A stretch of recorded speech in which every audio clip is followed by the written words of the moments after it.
All right, I think everybody's here. I think everybody's ready for some Draft Relay 2026 FE6 No Guidance. So let's get into today's presentation. All right, let me go over to my PowerPoint here. So first, we're gonna take a look at all the races again. You still have your game open, by the way. Oh yeah, thank you. Forgot to close that. All right, so yeah, the schedule, obviously FE6 No Guidance is today, and we still have Engage to come. So keep a lookout for that on July 25th. And before we get into today's race, let's take a look at the standings. Oh, yeah, I guess I have my chat as well. All right, so in first place, we have Team Front Facing Fiends. In second place, roughly 20 minutes behind them, we have Team Raisin Canes. In third place, roughly 20 minutes behind them, we have Drafting in the Skies. And roughly 20-ish, 15-ish minutes behind them, we have the Fleam team. So, bit of a gap right now between first and fourth, but we'll see what happens in today's race. It is could be a very volatile race. The standings could really be shaken up. And here on the call with me today, on the casting team, we have Dondon151 for the first time in the relay. Say hello, Dondon. Hey, casuals. Hey, casuals, indeed. Very, very happy to have Dondon on for this FE6 race. So Dondon is someone who basically wrote this whole meta from scratch a few years ago. Did a very, very noteworthy showcase video showing himself racing all 4 carries against quote-unquote doppelgangers of himself. And since that video came out, there have been 0 FE6 races until today. So let's get into the rules for this race. The game will be played on normal mode on the mod that removes all guidance. So it forces you to skip 8x, 12x, etc. So there will be no extra chapters. Gets kind of weird if you're trying to like skip chapters, which would be optimal. And we just play until Roy seizes the throne in chapter 22 after defeating Zephiel. Free and banned units. Well, there actually are no banned units. And Roy, Marcus, Merlinus, Larum, Elfin, and Faye are free for all to use. And that is the end of the rules. So we can just go into the draft. It's the simplest rule set we have, but it's the most complex game to execute. What a dichotomy. All right, so ready for the snake draft. Let me switch over to the draft scene. Okay, waiting for draft order to be randomized. Okay, who is ready for the order? Not me. All of us. Do it. This may determine the entire relay right here with one click of a button. And the order for today's draft is Front-Facing Fiends, Get it. Raising Canes, Fleam Team, Drafting in the Skies. Oh, this was Okay. foreseeable. It's good. It's good. It's peak. It's peak, I'm afraid. Okay. All right. Well, here we go with the first overall pick in the FE6 No Guidance draft relay race. Front-Facing Fiends. Who do you select? Who do you think? I don't know. You have to No, tell Shanna. I'm joking. I'm joking. It's Shanna. me. Okay. All right. Shanna, Oh, I number thought you 1 were gonna- pick. I thought you were I thought going you to guys were take gonna pick Corel. Artray. Are you doing the dragging and dropping? Yes. Okay. I gotta talk to my team. Okay. But you But What were they prepared for? But were they not expecting Shanna first pick? We were, but we're still deciding on exactly what we want to do. If we Yeah, got that a makes couple sense. options before us. I'm so sorry. Okay. Well, this is gonna shake things up, I'm sure. I desperately want to know what everyone's plans were for this pick. It's so funny. Our plans were exactly what you think they were. I don't know what their plans are.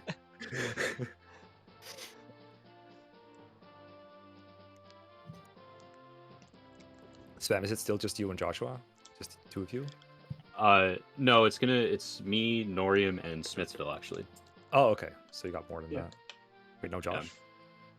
No, he abstained from FE6 on citing that he doesn't like it. Oh, well, that sounds like him. It does. I think it was only. Correct me if I'm wrong, but I think it was only two from the Fleeing team before, right? Last time we talked. Like you and yeah. No, it was Zoe and gonna- Orny- It was Joshua and Meister were always planning on sitting out. Those two might be what you were thinking of. Oh, maybe I misunderstood them. I mean, they had to play FE7 with the two of them because there was a problem for... Was that Smith or... Oh, yeah, that's right. Yeah, FE7 was just me and Josh. Smithsville had a family emergency, so he wasn't able to play that day. But yeah, that was just the two of us. That might also be what you were thinking of. We're very shorthanded, as it turns out, chronically shorthanded. Wait, I don't. Can I add a budget to my tier? Is that a thing? Oh god, this is the auction-friendly tier list maker. I mean, there's a box that I can No. press. I don't. I really wonder Because we how spent much an all of our money. auction No. would have changed this up. Because, like, I don't think we're going to stray too far from the book choices here, but an auction would have made everything crazy. Yeah, I have to budget for the later drafts would be kind of painful. Mm-hmm. You need But also, so you really many want to things. get carry. Like, how much would Shanna go for in a budget draft? Like 60, 70? Loudheart back? It's No. coming in soon. Raisin's back. Oh. Yeah, Loudheart's coming in soon. Is he? Loudheart got lost. I know. Hmm. I'm gonna grab him. Oh, get in here! Come here, Loudheart. Come on. Tell him we're picking Alan. All right. Our first pick is gonna be Alan. Oh! Oh my goodness. Hey. Okay, I am going to be right back now. We're off script now, baby. It's different. That can't. No. I called it. I feel. Sorry, really bad Dondon, for we drafting betrayed these your guys. notes. No, that's totally fine. I was like really curious as to like how much potential deviation there was going to be from like the standard 4 picks. I guess after we're done with like rounds 1 and 2, I'll talk into that a bit more. No, We'll talk after the draft when everybody's getting set up. Yeah. You'll have time to you can pontificate at that point. Yeah, you have a long 2 to 3 hours ahead of you, Dondon. Don't worry. Yeah, don't worry. Yeah, we don't. I don't want to give any I ideas. mean 5 To hours. the team 5 as hours. well. Our best time is 6 hours, but I think we can do it in 5. Good luck. Just this once, you know. If we pull out all the stops, I think we can.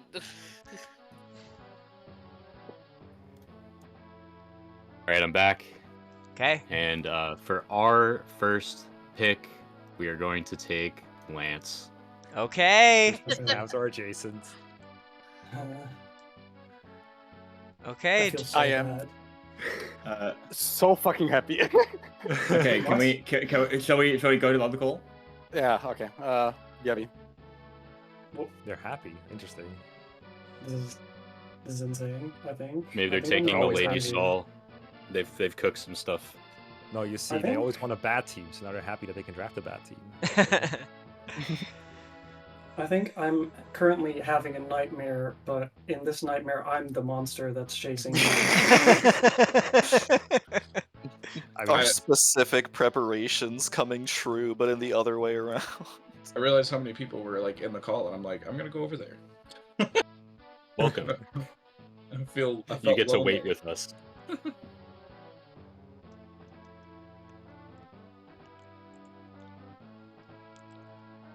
I'm so curious what their second pick is. mhm. I'm curious what their first pick is. I haven't put nothing past these guys. Oh yeah. Lolina carry, here it carry. comes.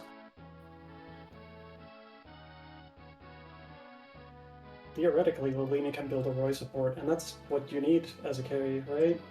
Yeah, she can crit bosses with bolting. Oh. Oh, we're not doing a tool-assisted run, maybe. A tool-assisted low turn.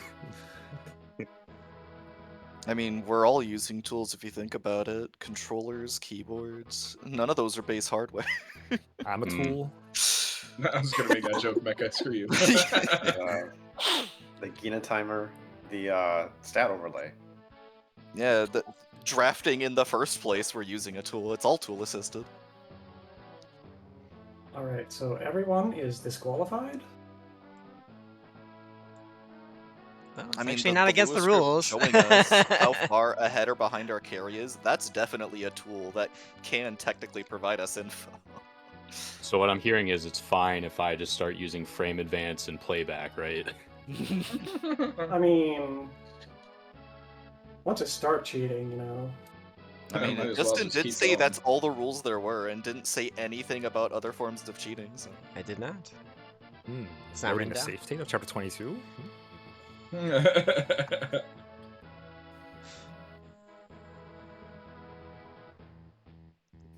Okay, we have deliberated.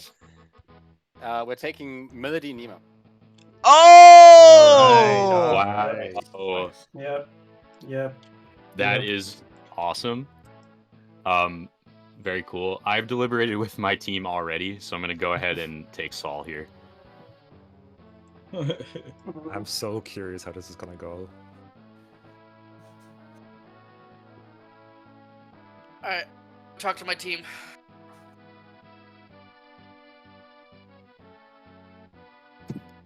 Where are they going? Don't think it's a stretch to say what. I feel like I'm that guy that's, you know that meme where there's two people fighting, there's one guy just watching while eating popcorn or something, or like having a drink. Oh yeah, Like like that person. the JoJo's Bizarre Adventure meme.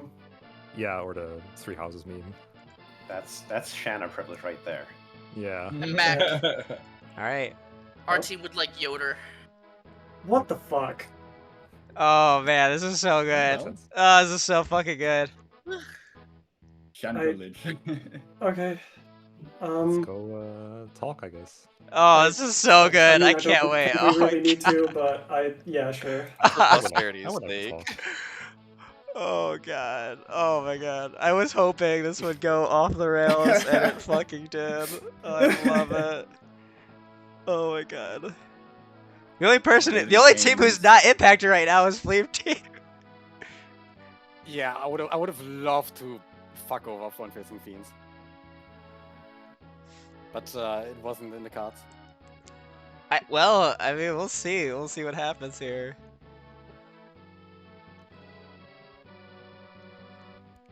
Oh god. This is gonna be quite a show.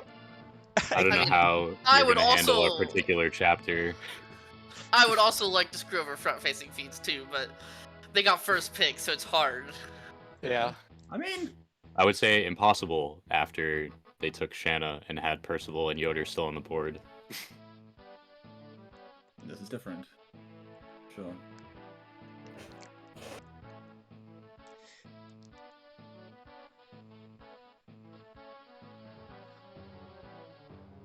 Seeing those two cast pick is the best thing that has happened this week. We are picking Percival and Astor. Okay. Percival. Or Astolfo, whichever you subscribe to. Stealth. The thief with the purple hair. Yeah. Alright, I'll be back. Oh my gosh. Oh, my heart is like beating so hard right now. I'm not even racing. This is great. I know, Dustin. You gotta get that checked out. Yeah. Your heart just wants to join in on the fun. That's why it's racing too. Yeah. It's just Aw. adrenaline filled. I don't. Draft racing, hot. I want to know what Raising Cane's plan is for Chapter 20. Same. It seems literally impossible. they're gonna have something good. I'm sure. You don't Right. do I mean, this it in is second pick way without too knowing, low, right? Yeah, for sure. Right. So that's why I'm Because this was- curious. This was the exact Come back. reason why we decided we couldn't take Alan in pick 2. They come back Was and they're chapter like, we're 20. drafting Ellen. Yeah, I see. From my point of view, I see like a correct pick for them right now, but well, we'll see. We'll see if they think that's the same thing. So Yeah, I saw a couple paths, but I liked none of them for our own ideas. You don't want to use differently. 50 extra heals in that one chapter? No, not particularly. I would also like warp range that exists. If you're talking about Ellen. Yeah, well, it's at least better than Saul's. I mean, Is it? On Warp average. range is 50 worse. extra heals, a lot of extra. Her base, XP but her from growth is legendaries. better, and she gains more levels from the 50 extra warp. Oh, that's true. heal That's uses. The 50 extra heal uses. That's how many Yeah, levels? that's like 4 levels. Yeah. That's, I'm- all right. You're onto something. Do you? Maybe they'll do it. I would be scared that like both mercenaries are gonna run out of Iron Sword uses. And you have to However, like we'll- make sure they both don't double. Yeah.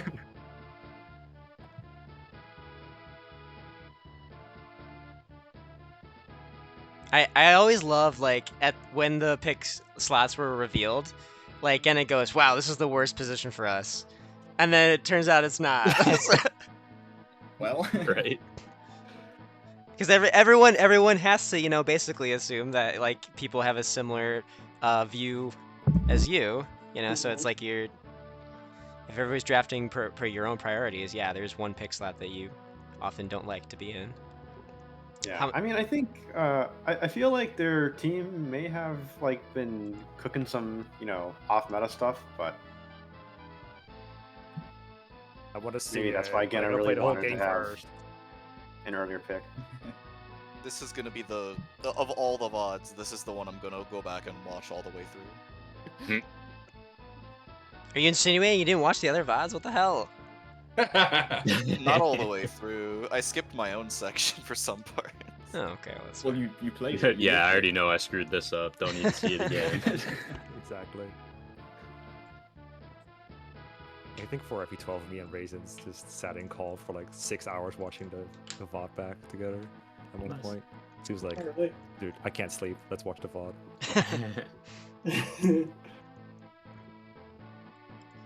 You didn't invite me. Oh, Damn. I was probably asleep. It's fine. we probably weren't. Was I not? I'll invite you next time it happens. No, you don't have to. I understand. Coach Moa. I mean, I don't understand in that way. Oh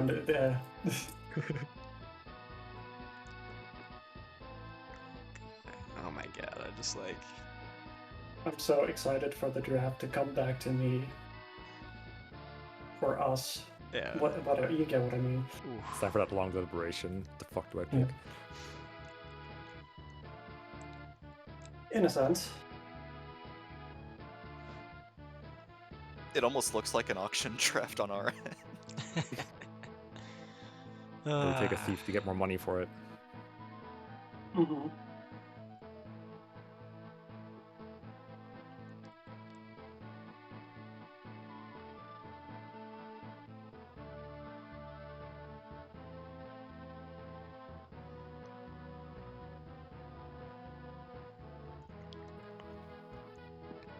I'm back.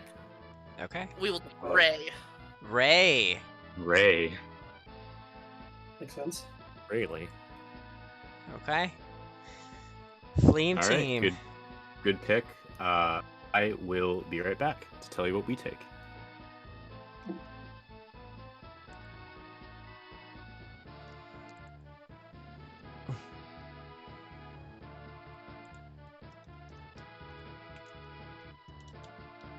feel like we're stuck in the Pope or something right now.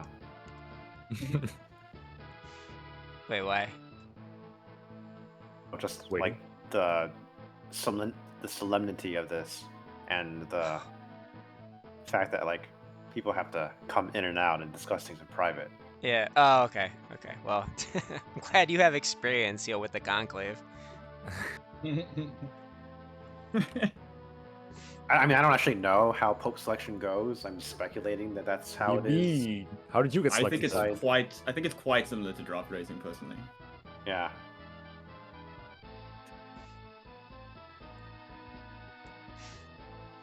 I was Pope by birthright, Mecca. No one had to select me.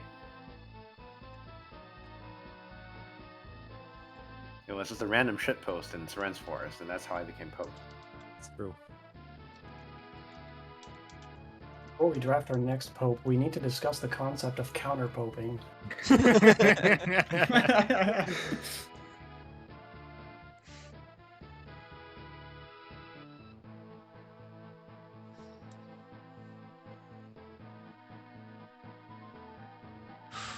Yeah, this could have gone one of two ways. Either everyone drafts the exact same as Dondon's showcase draft, or one thing changes and everything else ripples out.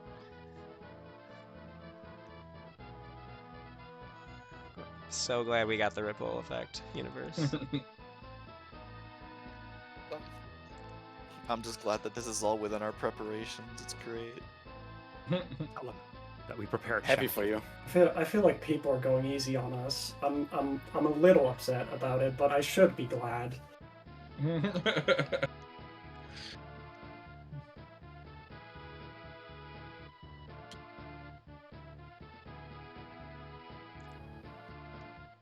All right, we're ready. Okay, who's the pick? Ellen. Ellen! Wait. Footstuffers. Yeah, what's better than one warp? 2 warps. That is the exact plan. What's better than Perfect one compa. heal staff training arc? 2 heal staff. We don't have to go deliberate. We're taking Igren and Chad. Igren and Chad. Let's go. Okay. All right. So this is between 2 choices. I'm gonna quickly check with my team to see which one they would prefer.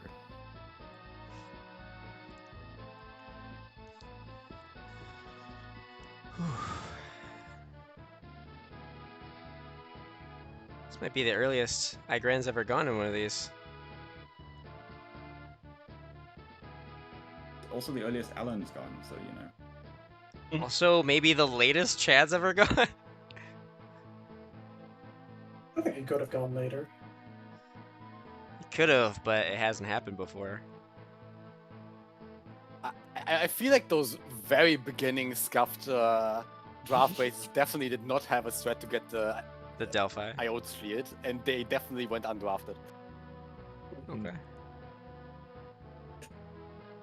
Yeah, I wonder why I feel people like these are a DNF. testament to the Yeah, lack of it's crazy. FE6 races more than this specific one.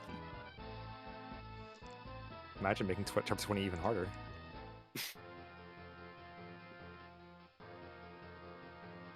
I mean, the first couple might have been with double Nima, double Yoda or something, or double Sol, so that's why it might not have mattered, because they just have both warpers.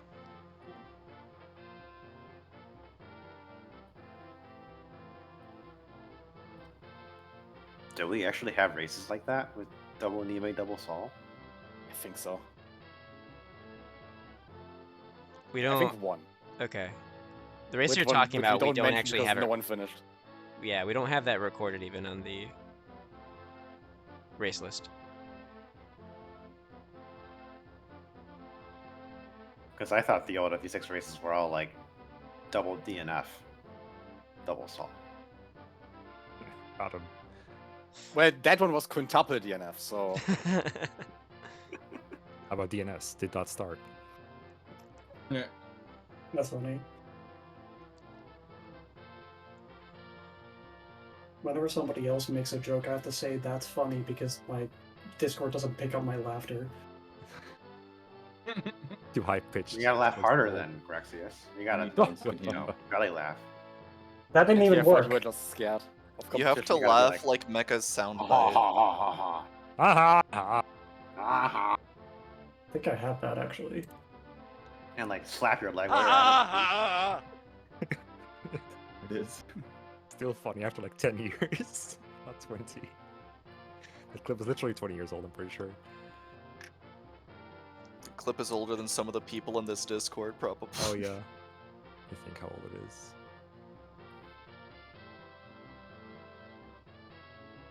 Yeah, I Is think that it's literally 20 years old.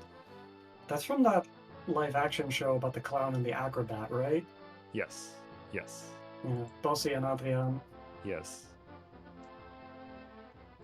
The classic. Master Movies voiceovers. I still cite them every now and then with a friend every now and then. Oh wait, it's Master Movies? It is Master Movies. Oh. Someone that's really different. leaned into their mic and said, ha ha ha. I thought it was just from like the show or movie or whatever. You think Adrian laughs like that? I haven't fucking seen it, watched it since I was like 8, probably. Why is Roy holding Durandal in the picture? You're the first person who said something, and it's been that way the whole relay. Justin, you know we're skipping that chapter, right? Yeah, this is Race day twist! Gaidens are included now. No, you said there would be no other rules. You promised. No, I took a look at all the Roy art that is on the wiki, and like this one was like by far the best. Like the other ones, I didn't really like the art style, so I just decided to go with this. Hello, sorry for the wait. We are going to take Klein. Klein! Oh, the sauce! What the fuck? What is you guys' problem? What are they cooking over there? Now I feel like I have popcorn. I will be back. Even more. I'm glad he got. Can't you just be normal? There are so many cooks in this kitchen, and I can't wait to see what meals they put out. Oh, I'm so happy. Oh gosh. I can't stop grinning. This is so good. We had to do it to him. I know. Yeah. Sniper's It's not just that they optimal, picked Clyde, guys. It's not just that they picked Clyde. It's also like they're afraid he's not gonna make it to the next round. So let's pick him now over I don't know, some stuff that's still here. Crazy.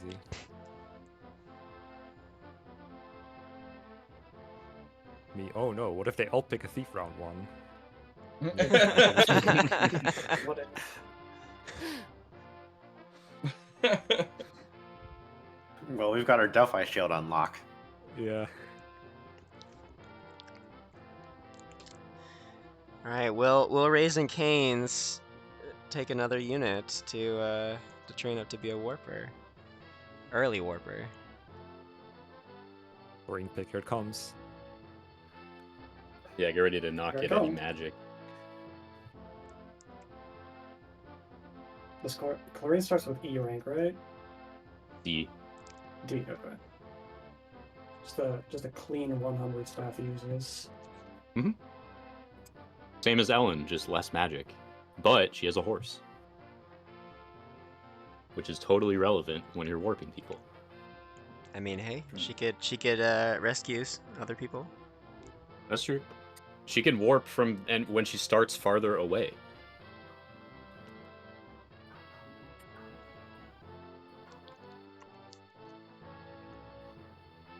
Still no Wendy. What's wrong with that?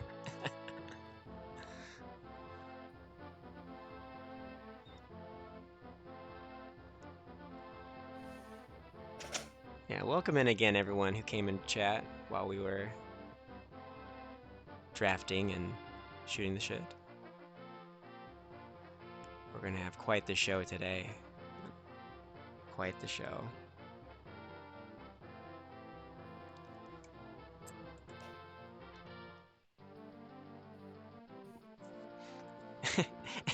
I'm like going through the sound room, just like changing the song that's playing, and the last 2 times that it's been Raising Cane's, like I just went to the next song and I clicked it, and it was like an ominous theme.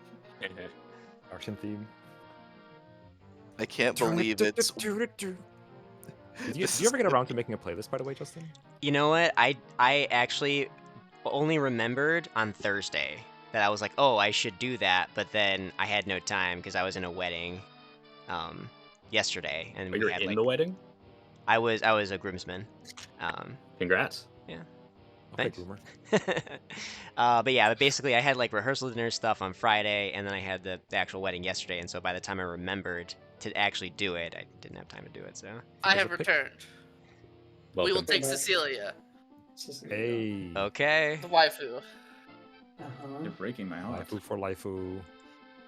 Okay. I'll be back. Yeah. So many mages on that team. It is a lot. It's just Alan and his. No. It's like Linhardt plus Casper.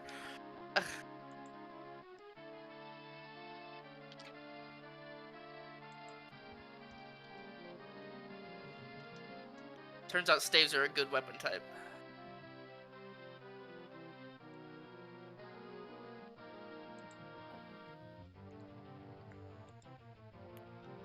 Wow, it turns out there's one good staff. Maybe 1.5 of Hammer.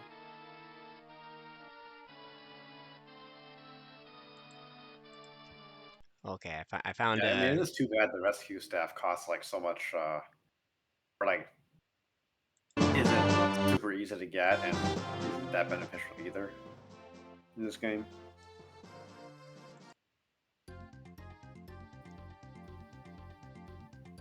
Should have been like modded FE7 SMH. I didn't think about this in 2002. They should have known that this is what the game would devolve into. Mm-hmm. That and like the degenerate TAS LTCs. My favorite is Erissa's, who wanted perfect level ups but didn't want to alter their ROM, so instead they used tasks to like burn thousands of random numbers to get like perfect enemy phase level ups. The thing is that with some of those, some of like the FE6 strategies, because like the enemy strength is so high, and the fact that the enemies have luck, so you need to have a lot of skill to even pull crit on them. Right.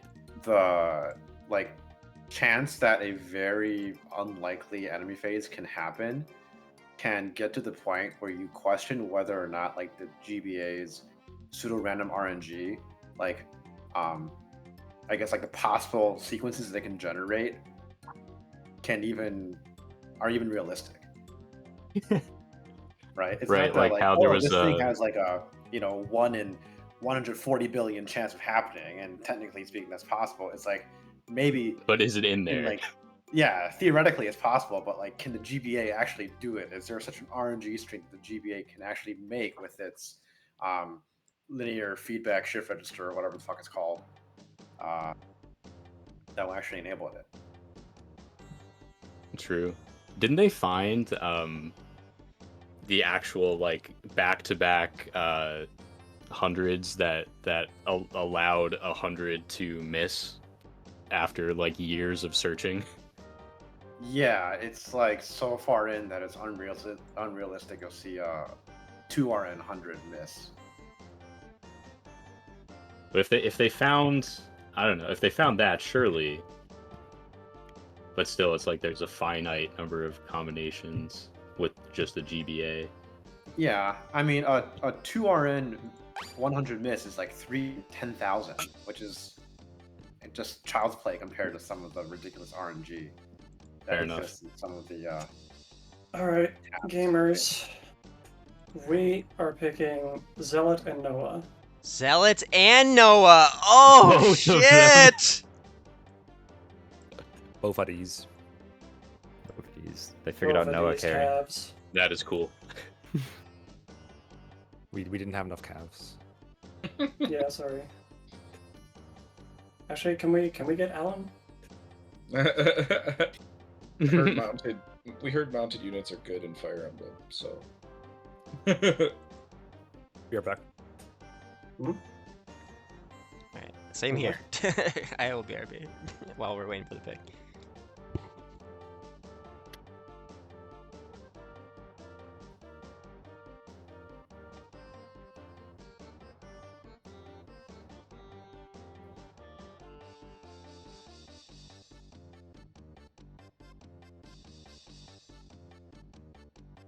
We have someone new wishing us luck. That's fun.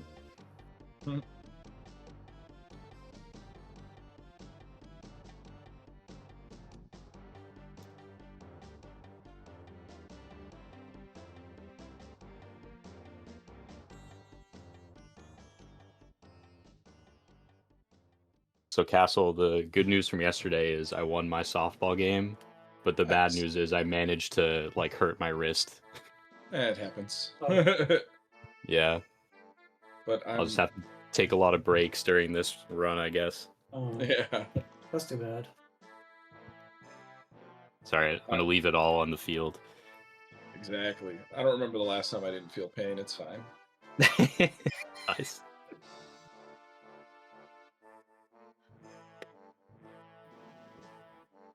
It's weird though, because like I can't even like remember something I did where I was like, oh yes, it must have been that caused this. How old are you now? Too old. Because it just happens. It just happens. Damn. Like, oh man, I stepped wrong. Why does it hurt? Oh god, my everything. Now I'm the one with old bones. Mm-hmm.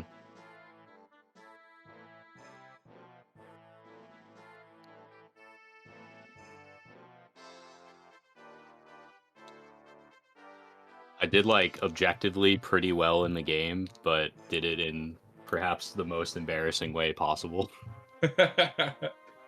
Like I walked to get on base, but then like when I showed up, I was like, I don't know if this is a league where people are gonna like take this seriously and wear cleats, or if like people are gonna laugh at me if I take this seriously. So I just wore sneakers, because you know I'm self-conscious like that. But like on the base paths, I was just slipping everywhere. Like I running first to second, I fell 3 times. I have returned. You just gotta get rubber or Like plastic a beer ones. league. Yeah, I gotta get them. We will be taking geese. Geese. Honk. Damn. Geese, okay. I knew we should have gone Garrett Geese. It was on our minds for a moment. Oh, okay. Yeah, right. Geese is the character with the long hair, Justin. What? He's I the think I know who brother we want, of but the... I'm gonna go talk. Okay. He's the brother of the #1 husbando at all of FE7. Yeah, Who are the long-haired best dudes in this character in game? FE7. It's Geese, Rutger, Hugh, and Garrett. Right now, I'm kidding. Like, Wait, Rutger? yeah, Rutger has long hair, right? Oh, right, Rutger, not. I was thinking of the other Swordmaster from Does his hair Sakao. keep going, or does he just have like a mullet? It keeps going, I Okay. think. You can see in his official art. Yeah, I think he has like a little tie in the end. Right? See? Maybe. Let's see. Maybe just making that up. Dondon lying on the internet? I don't lie, I just make things up. There's a difference Sewer there. erasure. I know. It's You weren't fictional. wrong. You were just misinformed, right? So. Maybe his hair doesn't keep going. Maybe I'm lying to you on the internet. Is there any Fire Emblem character with a mullet? Probably some boss, but like. Maybe Rutger just doesn't have a backside. Like, there's only the front. He's a front-facing fiend, is what you're saying. Yes. No way. Oh, The now we prophecy. have to draft Rutger. Oh, damn it. Fuck, they got us. You gave away your plan, you idiot. You fool. You moron! Yeah, it's just kind of wild flying away back there. Yeah, it's like just past shoulder length. It's not that long, actually.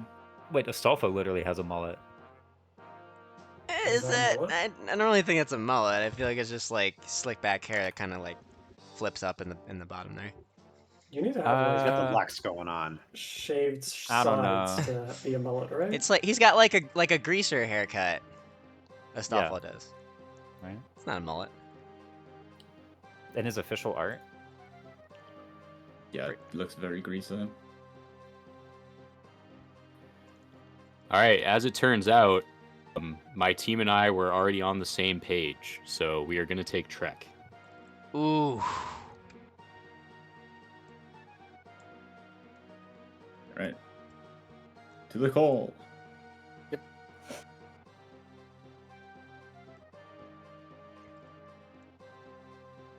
This is very interesting.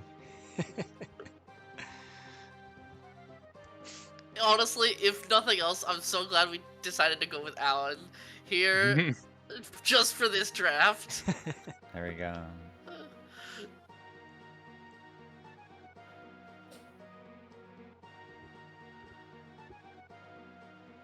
Part of me was expecting someone to pull out some Walt carry or Luke carry shenanigans. Sorry, that's Durandal percent. Oh, yeah. I was so waiting for Durandal percent to come through here. We were considering like building support with Walt. If like, you know, we need to have Marcus solo till chapter 13 because he supports him too. Mm-hmm. Double Marcus, double ice. Yeah. I definitely thought about that, and I was like, oh man, double ice doesn't give Marcus anything he needs. Like, damn. Just gives you the don't 5 also hit 5 need avoid per fails. rank, right? Like. I'm Yeah, surprised decent you avoid. didn't And, like, Walt crit voice avoid. support, make Roy your carry. At one This point, was- I did briefly consider if drafting a support partner from a lady would be worth it. They'll But do, that's like, just +1. Trek, right? Well, that's what It's Draft Trek this and guys Z. did. Didn't they do Melody Chad? Oh, Chad supports her too? I'm pretty sure. No, I don't think so. I mean, that would be My pretty copy of the sick. game sheet does. I know she supports Trek No. and Zeus. I She's can't And remember. also, Maybe they'll get Blue. some. Support Who knows? Blue, yeah. And also It's Blue. Blue was the Ellen one I and was Blue. thinking of. Also Gale. Yeah, Gale. Just play the Shut up, trial map Justice. real quick. I saw Ellen and Lou in the support list and just assumed that Chad would be there too. No one You no can do one Yoder. It's not. no one cooked the Yeah, the secret Yoder Gale support. carry strategy. How fast does You that can- support even build? You can do Yoder Not support. very. Just They're grind it all before you enter terrible. the throne room. Isn't like that Corel who has like 1+1s? in his Yes. support list? I mean, Yeah, everyone he's got a has 1+1. ones, but he at least has 30+3 and 20+2 with Fur and Bartray.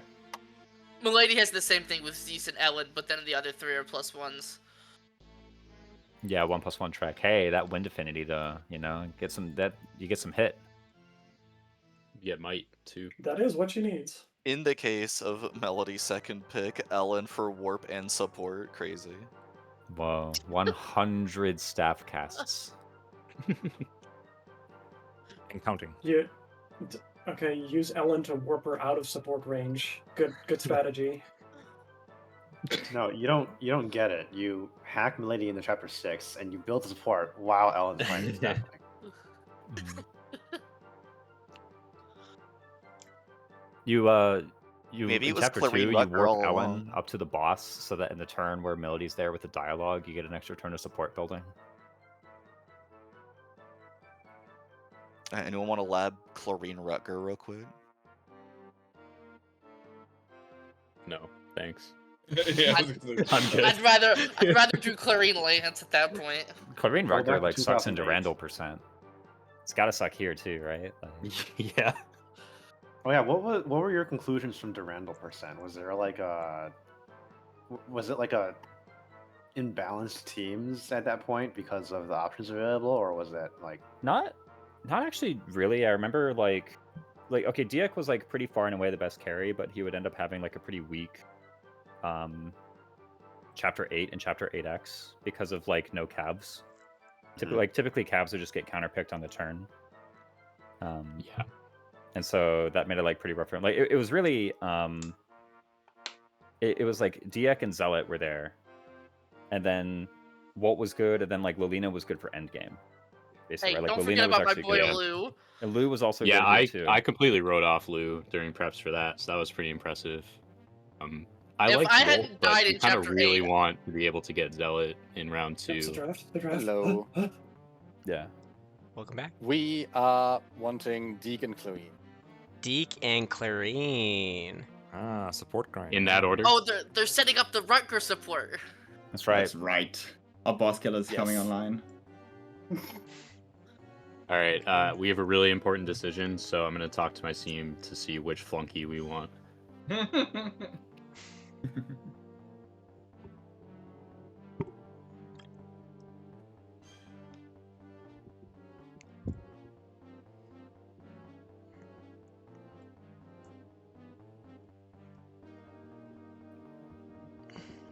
Yeah, I think the Durandal percent. I mean, I guess like if people really like grind it out, maybe it ends up being really imbalanced. I think a lot of it does come down to like Roy RNG though. Like if your Roy is good, you have an easy time, and if your Roy is bad, you have a pretty bad time. You mean Roy NG? Exactly.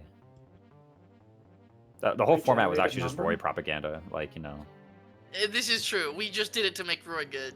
that's You know, Yeah, right. it turns out Roy's actually okay. Normal. Yeah. Yeah, you know what? RNG actually stands for Roy No Guidance. Mmm. Ah. That's what this race is gonna be. No guidance.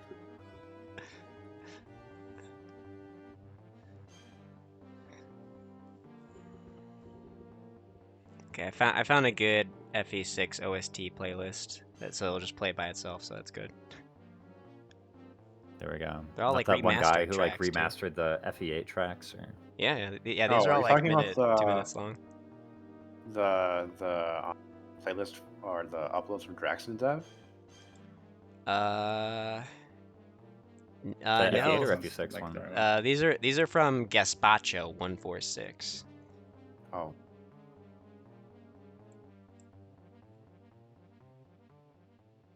Because I just remember looking for the music for in the FE6 videos. Mhm. Having to download There's them like off YouTube apparently onto this your PC. whole there's this apparently this whole thing about how you guys know like the boss battle theme against the three bird generals. It's the like camel song. Yeah. I'm back. Yeah, that's like basically direct rip off of this like 80s song.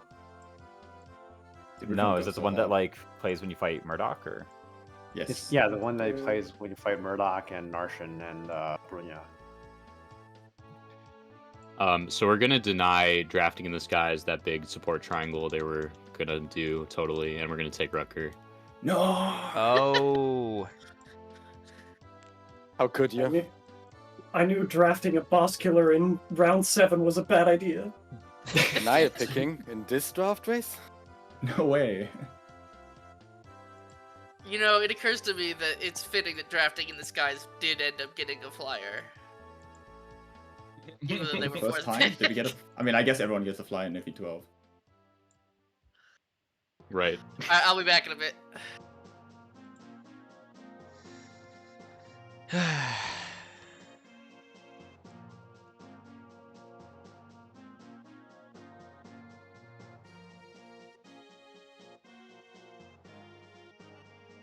I added our talking heads, me and Dondon.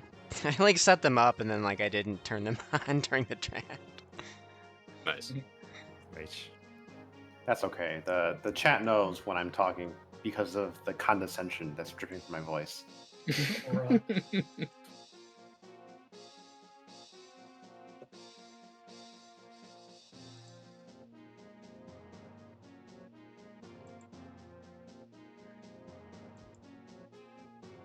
I like how you put us in the unavailable queue. Yeah.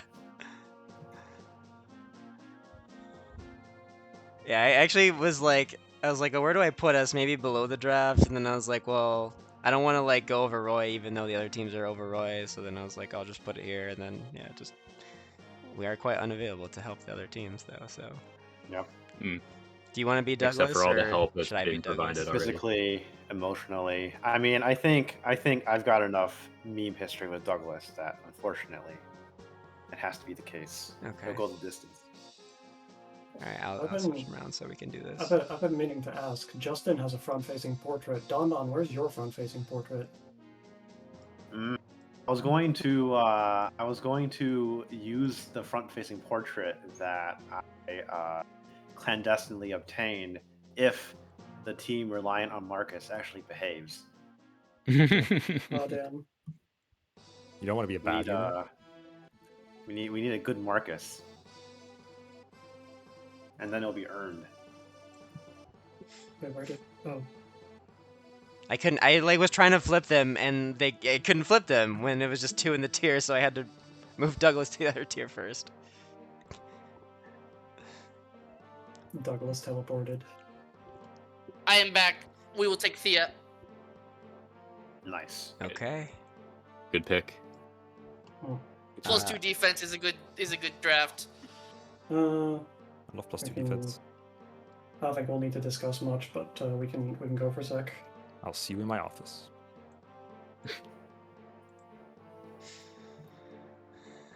It's like keep adjusting the size of Keynes's browser source for their talking heads because half the time Raisins comes and half the time he doesn't.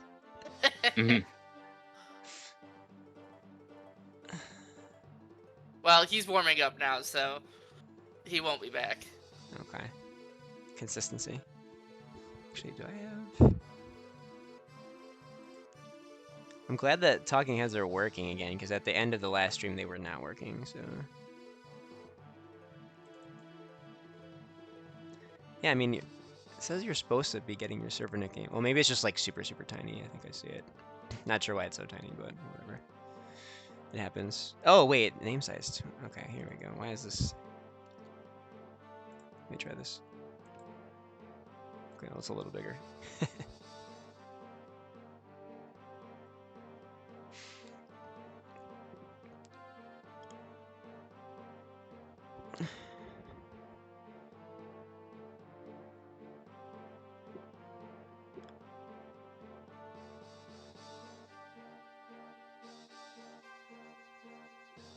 Oh, how about free tier? We did give a lot of help, like leading into it. Draft race pick after this is over. Actually, it would have been funny if I came up with this K route and then just went with Sue. Alright. Sorry if it took any longer than 5 seconds to discuss this. OJ plus Volt. OJ. How dare you take longer than 5 seconds and come back with OJ plus Walt? Wow, they actually... Yeah, what? Looking at their portraits next to each other, they're like inverses of each other. It's Oh. a thoughtful pick, a principled pick on the turn. That's why we did it.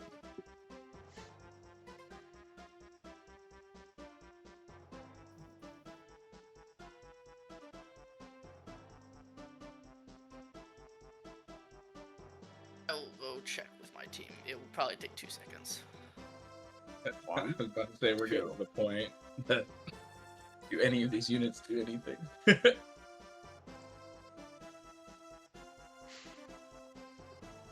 I'm back. We'll take Wow, more that of was the... actually 2 seconds. Okay. 80%. Okay, I will be right back.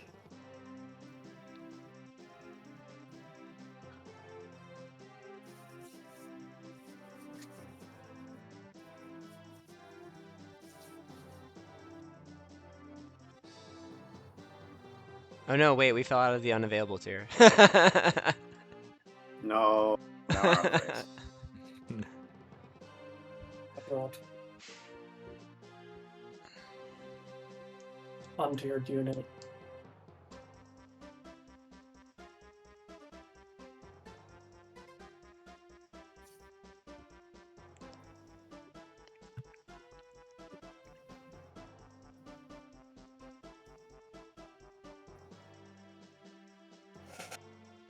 So many early units. Will they actually use them on some late pre-promotes? Yes. Yes, a lot of the early units will be used. Just maybe not in the way that you expect if you're not familiar with the format.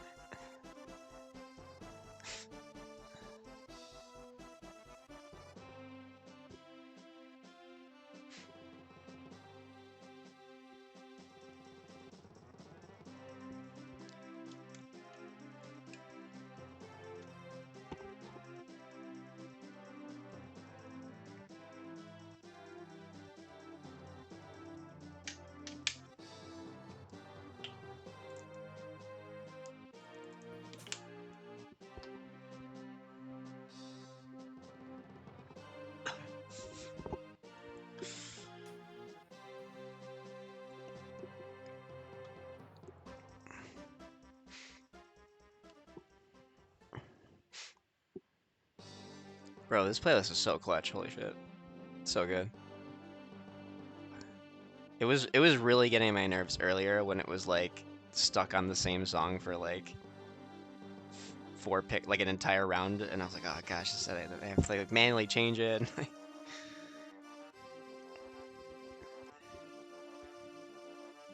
There's literally only one FE6 draft race video it's done on. There are others, but I mean that quite frankly that's the Dondon videos are the only ones that up until this point really matter. Until today. So that basically is the meta. Oh, go ahead. I am back. We have a very special pick. Shout outs to my teammate Norium's wife, who has the same name as Wendy. Nice. Hey, The goat. Cute.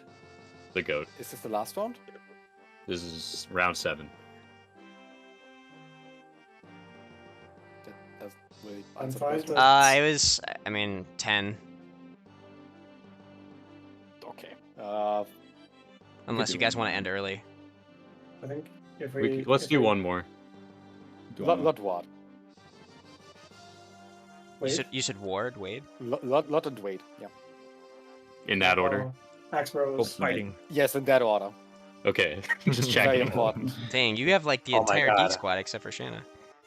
They're gonna support triangle. They're gonna Axe Pro support triangle. Yep. They're just gonna ball of death through all the chapters. Decor a lot. It was like a tiny moment in time in the FE12 race where we considered drafting all 3 fighters to triangle attack Medius. What the fuck? We were very for like deep 5 into minutes. that too, by the way. It is the non-quint Was it version that of deep? quitting him, you know? Oh, shots fired. It is actually Sorry, who such won a that race shame. again? Oh. It is actually such a shame that in this game, there is not a Deke Axe Bros triangle attack. Until we introduce our custom ROM that we made and brought.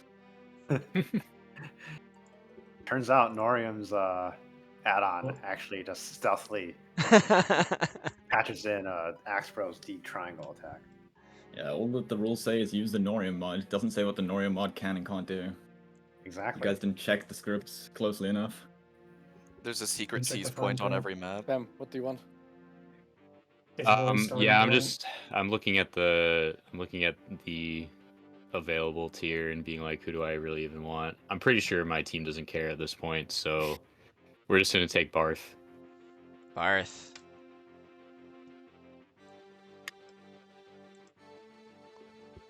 Do you want to get the Harmonite triangle attack? Alright, I'll be back in a bit. My team actually wants to discuss this pick. What? What?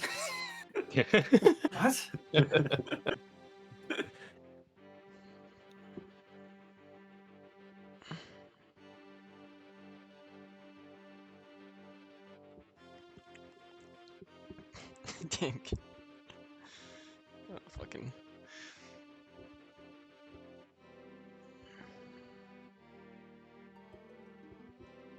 I guess we're actually doing the opposite of Justin's advice, which was if you like a flunky, don't draft them. Yeah. Oh wow, I forgot I said that. Damn. It's okay. Yeah, it's not fun to be in that bottom left corner. Yeah. I mean, that's a deep cut reference from the video. That's. It doesn't feel that deep cut anymore. You know what? Hey, we almost did it, guys. I think I'm pretty sure the FE6 showcase video is now Dondon's second most watched video of all time. We need like 4,000 more views. We can make it #1. We can do it. I wonder how that happened. Yeah, this The is more actually views just a are secret just ploy. This whole race was a secret ploy to jack up my my content views, obviously. Did you actually check your analytics and see if it spiked in views at all for the last 2 months? No, I don't think it did. I mean, it always is like slightly up there in terms of views, just because of the content itself. Yeah. I've returned. Okay. Okay. Give We'll me. take S- Go ahead. We'll take Sue. Sue! Oh my let's gosh! Oh my Spicy! I'm gonna scream. I think. Okay. I'm gonna just. Great draft. Great draft. Okay. We don't need to go. I mean, later. This is the last round, right? Why is no one talking? Now that you're asking for it, I want another one. Well, I was gonna go to 10. Do you want another round? Do you want? I mean, just keep drafting so that people end up with people they don't want, right? We're doing full week Stick unit that exists, Hold on. right? Okay, wait, hold on. Loudheart, do you want how many picks do you want? Let me ask my team real quick. I'm waiting for them to respond. Okay, well, while that's happening, I think we're good, but I want to double check with them first. okay, while that's happening, I need to acknowledge a raid. Thank you so much for the raid, Cabs, for coming in. How was Radiant Dawn today? Welcome in, everybody. This is the draft relay race. If you exclaim relay, you can see 4 teams of 6 players competing in a 4-game FE draft race gauntlet. So you can see the 4 teams right now are drafting their characters, their teams for FE6 No Gaidens, and it's going to be one hell of a show because this is very, very different than the showcase video that Dondon made. These teams are quite different, so we're going to see some different strats. It's going to be very exciting. Okay. All right. My team is good. Okay. Anyone else? Does anybody else want to go additional rounds beyond this round? No. No. Okay, so this will be, if you guys are good, then front-facing fiends, this is the last pick. Alright, we're picking boars. Boars. Okay. If any front-facing fiend objects, now is your chance. Boards. We have Shanna drafted. It's chill. Yeah. Okay. All right. Well, with that, we'll begin the setup phase, and after we're done setting up, we'll get into the draft. So we'll see you guys soon. Good luck, everybody. Yes, the race. Yes, we'll draft again, guys. Yes. Let's keep doing That was the practice, guys. Yes. All right. So let me do this. Let me screenshot this.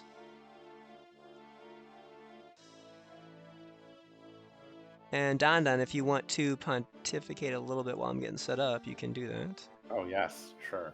So, I mean, I think the first thing that I was wondering about going to this race is like how closely will people stick to quote unquote the script, because like the meta that I thought was optimal, right? Which I would still argue is probably like, you know, the mutually most optimal draft. Like that is contingent on basically every team having like optimal exploration, optimal practice, to the point where like, you know, a couple minutes difference in times will actually matter towards the outcome, right? And so one like contrasting mindset in this race is that, you know, because there's going to be a lot of people involved, because things might not always go 100% according to plan, and also because you know, different people racing in the relay might have like different levels of familiarity, like slower inputs, that sort of thing, or kind of like if something goes wrong, less an ability to adapt because they're not familiar with the game, right? That like, do you need to pick a team that is like going to always fall if played optimally in that like 208 range? Because I think all the teams that I picked in my sample video when played optimally with good input speed, could probably fall in like a 205 to 208 time range, right? But like, does everyone need to pick their teams to target that? And I think the answer is probably no. You can, count on, especially if you're like really far ahead of everyone, right? Like the people that are in first and second place in this race, they can be like, okay, like we can afford to pick a slightly suboptimal team. And that might have been what Raising Cane's his team was forced to do because they likely did not want to pick Milady as their second round draft, just because of a lot of issues that the Milady team has with being RNG dependent, with like Marcus RNG and Roy RNG and Milady's stats, and the fact that like whenever she fights bosses, she's just going to have like innately worse hit rates. So, they may have been like, okay, we can go for a slightly slower approach, and that would be totally fine. It's not like we're trying to compete for like, a 2-minute difference with someone else that determines first and second place. And even if we don't necessarily win this race, as long as we get like a good enough time and everyone else doesn't get like a great time, we're still in good position for the finale, the engage race, right? Mm-hmm. So that might influence the drafting strategy as well. And also, like leading up to this, I was not super in tune with all the individual strategizing that teams were doing.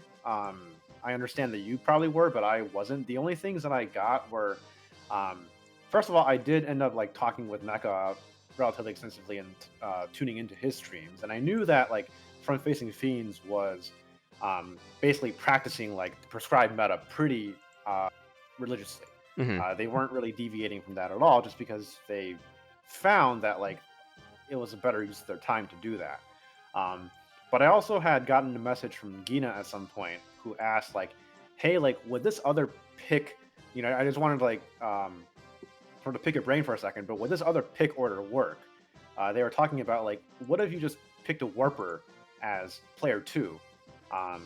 Like, if it came back around to you, like what would happen? Like, would the other teams actually be forced to pick in a way that would still have us work out favorably?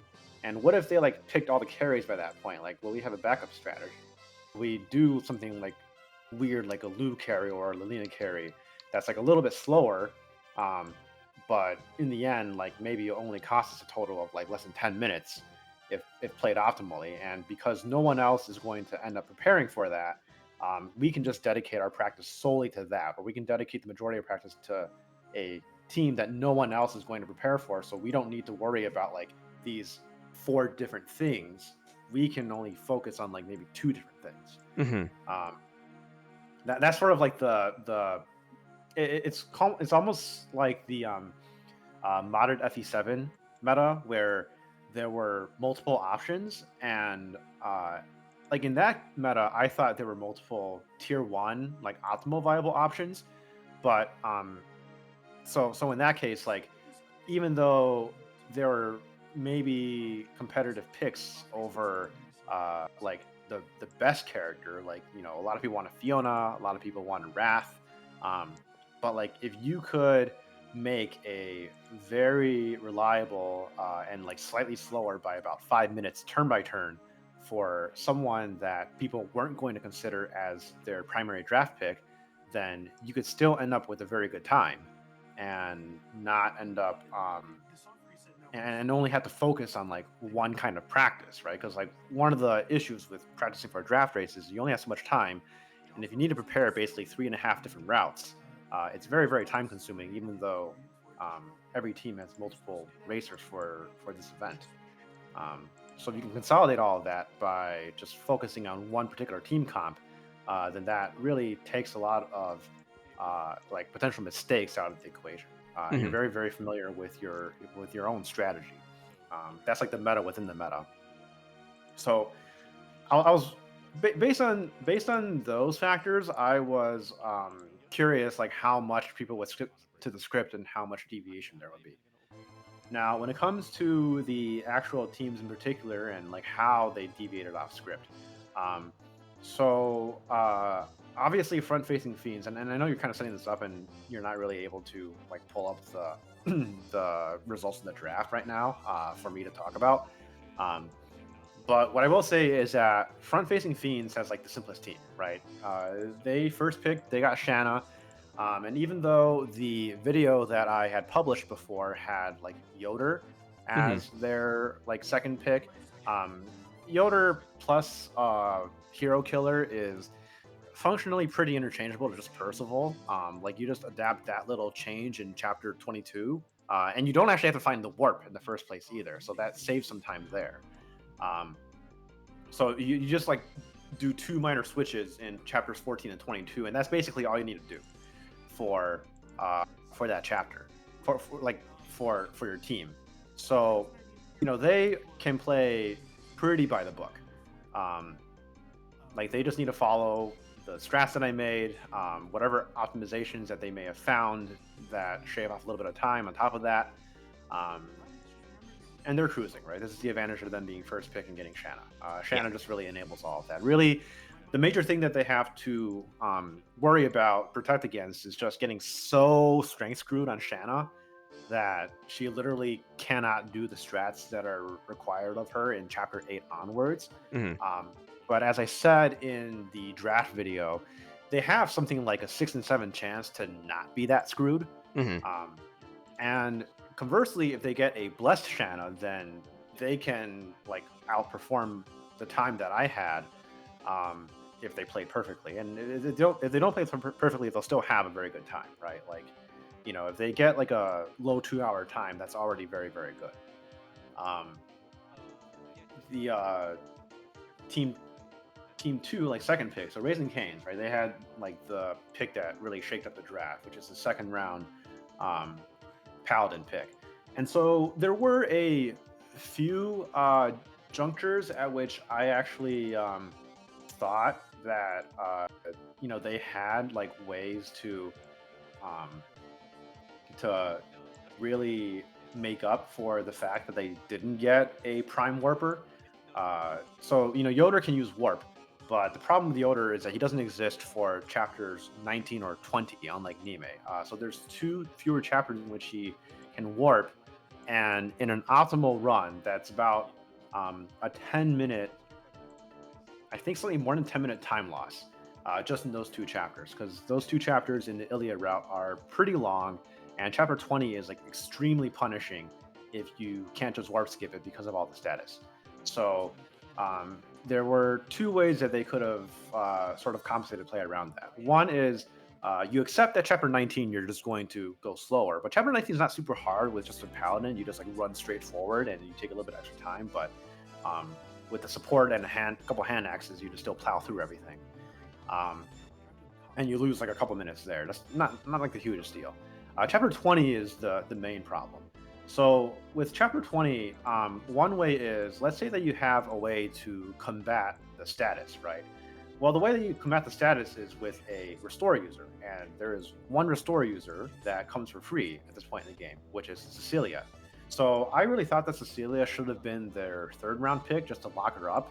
And I'm actually quite, they're quite fortunate that she came back around to them, because I was really puzzled by the Klein pick by the Fleam team. Like, I really do not see any universe in which Klein would net save time. I know why they did Maybe it. they can get lucky. What's that? I know why they did it. Okay. Yeah, but I will. Let's put a pin in that while I'm setting up, and I'll talk about it later. Okay. We'll come back to it. Because if they drafted Klein for hero killer combat, like I really don't understand how that would be on average in that time save, and potentially could end up being a pretty significant time cost if they get unlucky. So Raising Canes' team got a little bit lucky that Cecilia got back around to them. I do understand the Ray pick though, because Ray has some roll compression, so it's not like the worst. But keep in mind that like by the end of the draft, 2 of the Warp Staff Finders were actually still undrafted in Lou and Lena, and Sophia too was also undrafted.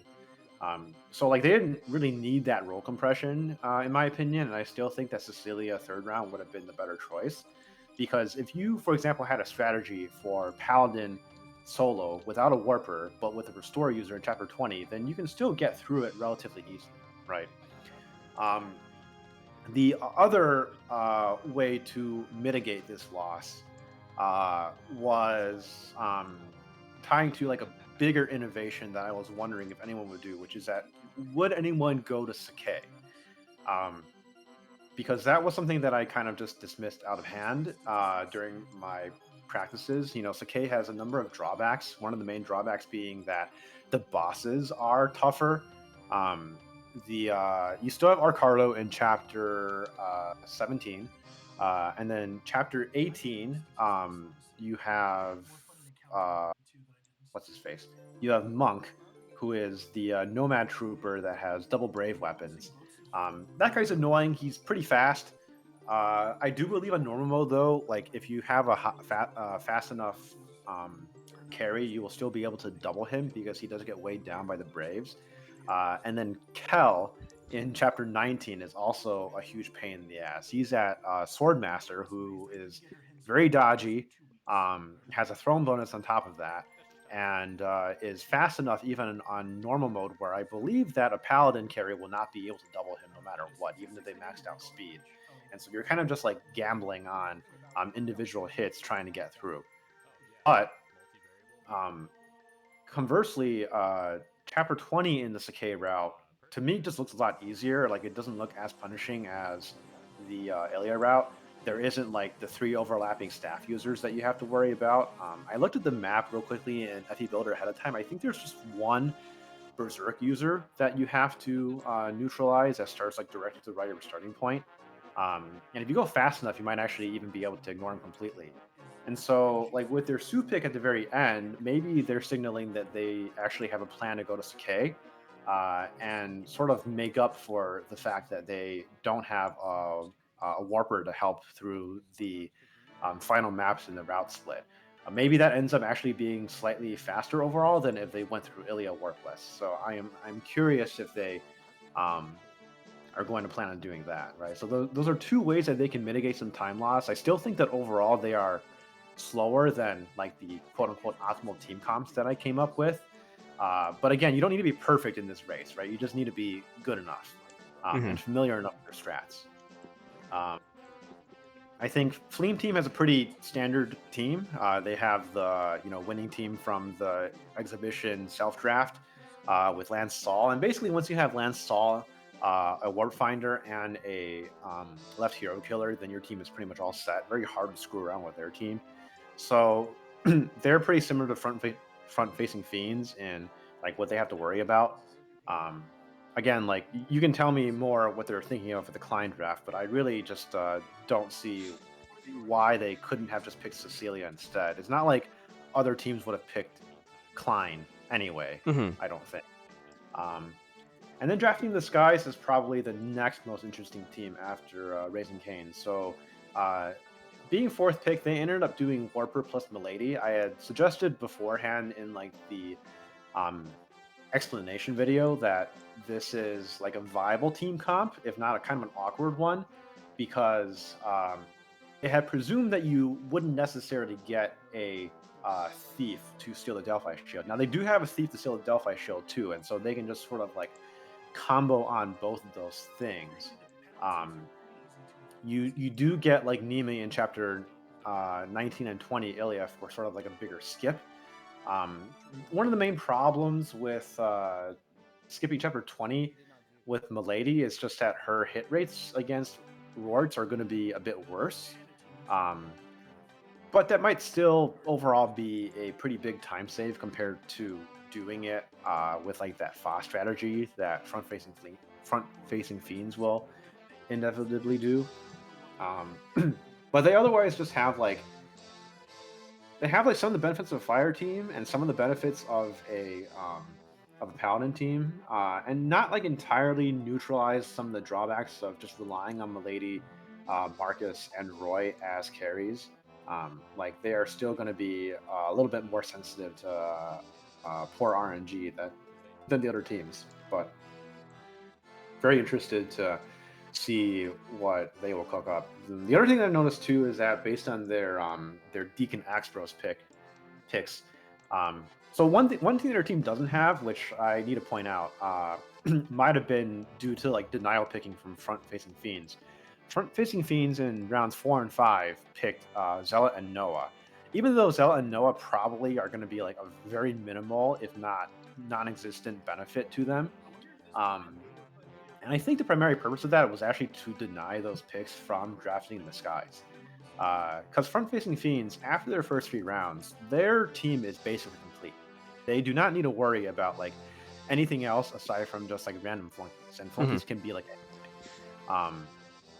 And in fact, picking Zealot and Noah together like mitigates the drawback of picking Zealot but not Noah, because when you pick Zealot and not Noah, after Zealot recruits Noah, you can't like rescue Zealot away with Noah if you don't have Noah also drafted. So when you pick those two together, then you can just do those 2 things at once. But in any case, their prerogative after round 3 is just picking what they can to screw people over. I know Grexy has kind of joked like they could have picked double Berserkers to sort of incur a slight time loss for Raising Canes. You can't screw over everyone with just 2 picks. But that was like sort of their 2 options. So drafting the skies doesn't have like that mid-game Cavalier to sort of like help out with them. In fact, their prime mid-game units are like Deke and Clarine.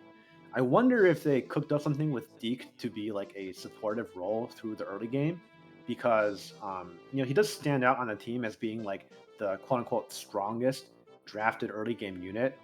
He does have like borderline okay stats. I definitely, in the back of my mind, considered the potential of him helping out like a Milady team by virtue of combat. I don't know how well it works in practice, if it ends up being a net time save or not. If anything, it's nice to have Deke in Chapter 2, just because when you only have Marcus and Roy there, Deke can fight a couple soldiers and Marcus can get through the map slightly faster.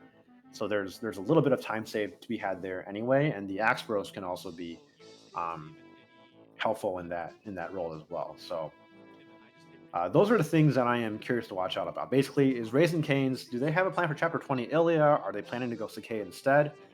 Drafting the Skies, do they have something cooking with Deke? Do they have any innovations on the Milady route in general? What interesting things are they going to do involving Milady plus Warper that I was never able to explore in the national draft race? For Fleam Team, the big question is, what the hell is Klein doing there? And for front-facing Fiends, I guess, like, is there any optimizations to the Shanna route that I had sort of like suggested but never really implemented in the actual video that they implemented? And is there any use that they found for any picks after round 3? So those are the main questions that I have, like, knowing the game as well as I do ahead of time going into it. Thank you for coming to my TED Talk. Thank you for TED Talking us. This is it. This is the culmination of your work, Dondon. You ready for the show? Yep. All right, here we go. Loaded. The countdown is on.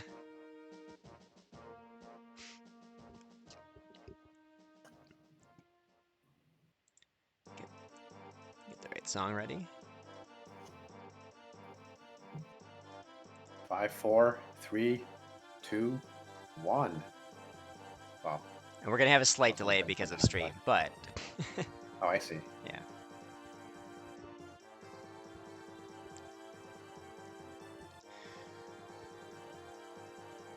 Let's make sure I'm. Do I click live? The delay is funny because it looks like they're like very, very far. Yeah. Let's. Are they going? It says I'm live on each one, so this is as good as it's gonna get. I am capturing 4 screen shares, so yeah. Okay. All right, so yeah, you did a lot of pontificating. I mean, just for chat, what we're gonna see here, on Chapter 1 is going to be a burden Marcus strat, where Marcus is picking up boars to avoid building support rank with him. While support rank will be built between Roy and at least one other person on the map. And then Roy will get some training here, and we need to see how his level ups do, because Roy needs some stats. He's got a few benchmarks he wants to hit. So while this is happening, just to, I guess, answer a few of your pontifications. So one of the things you mentioned was the Fleen team drafting Klein, right? Yeah. Okay. So this is a microcosm of something that all the teams actually independently concluded, which is all of them wanted to have a little bit more margin in their resourcing and their gold economy than was prescribed by the notes. So some teams went like on one end of the spectrum, there was let's buy a few extra javelins, killer lances, etc. And then other teams went in the middle of the spectrum were like, let's pick up extra items to sell so we have more gold to buy more weapons. Because some of the notes are like, oh, well, you should have a 10-use javelin, but then it's like, well, I only have a 7-use javelin, let me get 2 20-uses. And so sometimes you lose out on weapons because you always want to refresh at least one of your key weapons for a chapter on key chapters. And then the most extreme version of this, I think, was actually the Fleam team prioritized pre-promote units for the sake of not having to use promotion items. So, like, for example, they were not going to draft Geese as, like, if they needed to do a Chapter 15 Peak Walker strat with Berserker carrying a Paladin carry, because they wanted to sell the promotion item so they could have extra money to buy more weapons. Interesting. Yeah, so Klein was actually a side effect of that, where they, in case the pre-promote, I guess left hero killers for Chapter 22 got all drafted, they wanted to like have a unit like Klein to help still enable their strategy of having more resource margin for error. So they came up with this entire strategy to draft Klein, and for him to be their, left hero killer, straggler, and a few other maps, etc. So I mean, is it because of his white gem then, pretty much? I mean, Does he come with the white gem? that helps, but also just Klein filling that role, like he can do it, right? So Okay, because like in terms of starting pre-promoted, he has no advantage over Cecilia in that regard. Which was still sort of like my primary question mark, or I guess even objection to that pick. Mm-hmm. I mean, like Klein does start with a white gem, so it does pretty much solve all of your money issues for the rest of the game. But beyond that, it's still a little bit like the fact that he starts off pre-promoted is not an advantage over Cecilia, because Cecilia also starts off pre-promoted. Mm-hmm. And you don't need to buy like any weapons for Cecilia. Just her starting air caliber will do enough. Yeah. So anyway, end of chapter 1. Everyone's kind of arriving on that. Obviously, front-facing Fiends looks like they're closer or like first, just because of like timer delay. Yeah. I think like Fleam Team and Raising Canes had like maybe a 20-ish second delay, and Drafting in the Skies had like a 30-second delay. But at the end of this chapter, there's just a lot of end turns because people are trying to build up supports. For the flyer teams that are on the top of the screen, you are just trying to build supports between Roy and Marcus, so that they can get to a B rank right away. And then for the bottom teams, you will build supports between Roy Marcus, Marcus Cav, and Roy Marcus as well, to a certain extent, so that by the end of, I believe, chapter 4, they will be able to have a completely built up support triangle. You are capped in how many support points you can build in a chapter. Total amongst like unit pairs is 120, which is the equivalent of 2 support levels. And then between like 2 of the same characters, I believe you can't like increase your support rank more than once, or maybe you can. I actually like do not remember if that is like misinformation or not, but you can activate I it more remember than that once. being the case. Yeah, you can activate it more than once. Okay, yeah. Yeah, it's only there's FE7 only is the one 120. where you can't go from C to or 0 to C to B or whatever. You can't go 2 ranks in a chapter in FE7. I see. Man, Yeah. these subtle changes between different Fire Emblem games. I don't know if Pyrope is just like not running the Norium script because I can't see. Yeah. The, So the... what's gonna happen is Front Facing Fiends is gonna send us screenshots that I'll add an image once I get a screenshot from them. Okay. Yeah. So it might be like after each of their like handoffs basically from one racer to the next racer. Okay. So I can't see exactly how the Roy is doing. I did see them get the boss kill, which is very nice for EXP. And then I did also see that like their markets got pretty low on HP and they had to stall an extra turn, which is why maybe they've like slightly fallen behind Drafting in the Skies, who did not get similarly. Real unlucky. quickly, And I'm gonna jump in here. Yeah. Both Raising Canes and the Flame Team on the bottom two, they purposefully did not kill one of the enemies on the last chapter with Roy so that they could set up a level rig for him on this chapter. Okay. I did figure that was one thing they wanted to do, just because having a good Roy is very impactful. Yeah, so we can see Raising Canes resetting right now because they don't like the Roy level. So yeah, they're probably rigging for like strength speed. Yeah, because bulk is not like great. Yeah, well, their Roy is already +2, I think, but yeah, on bulk. So they're exactly +0 on strength speed. So. And the plus minus numbers you see, chat, there are relative to the stat averages. So not from base, but relative to the averages. Drafting the Skies maybe could have benefited from that that rig as well, just conceptually, because they have actually higher demands of Roy than the Cavalier teams do, due to not having a support with the that gives +3 attack to them. But I mean, it is what it is.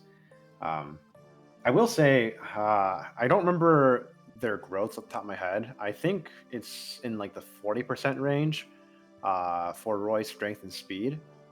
Let me see here. Yeah, it's 40 for both. So if you want like a level up of both strength and speed, it is just a 16% chance, which is about a 1 in 6. So like, suppose that you have to like reset an average 6 times. It does cost actually a not insignificant amount of time.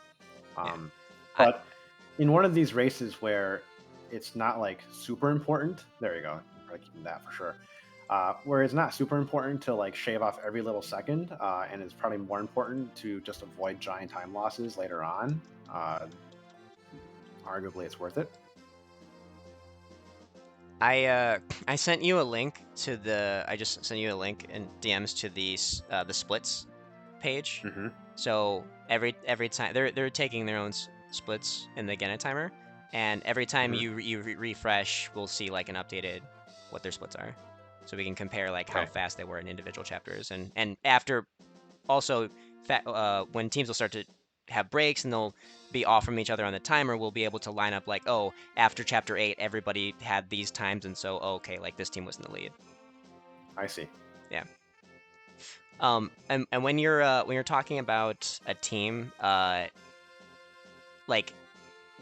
think it's helpful for chat if we direct them to like top right, Drafting in the Skies, like saying where it is positionally first, to help them kind of guide their eyes, basically. Okay. Might even be better just to refer to them as top right, top left, etc. teams rather than their names, because Drafting the Skies is a mouthful. Yeah, so I say Team Skies, Team Canes, Fleam Team, and then Fiends. Yeah, so I shorten it to one word. Fleam Team, Team Fleam. Yeah, or FFF. Triple F. Race is going great. Everybody is in Chapter 2 right now. So we can see Alan and Lance gaining some levels here on their respective teams. Top right team, Gina's cooking. He's like already killed the boss and just ending turn. I did see Fiends top left team like reset a couple times. I'm not sure what exactly was the reason why. But this chapter is executionally a little bit tricky for the Shanna team because there's a lot of actions to do compared to everyone else, and Shanna is not something that you can just throw at enemies and she'll be just fine. You have to be pretty careful about her. Mm-hmm.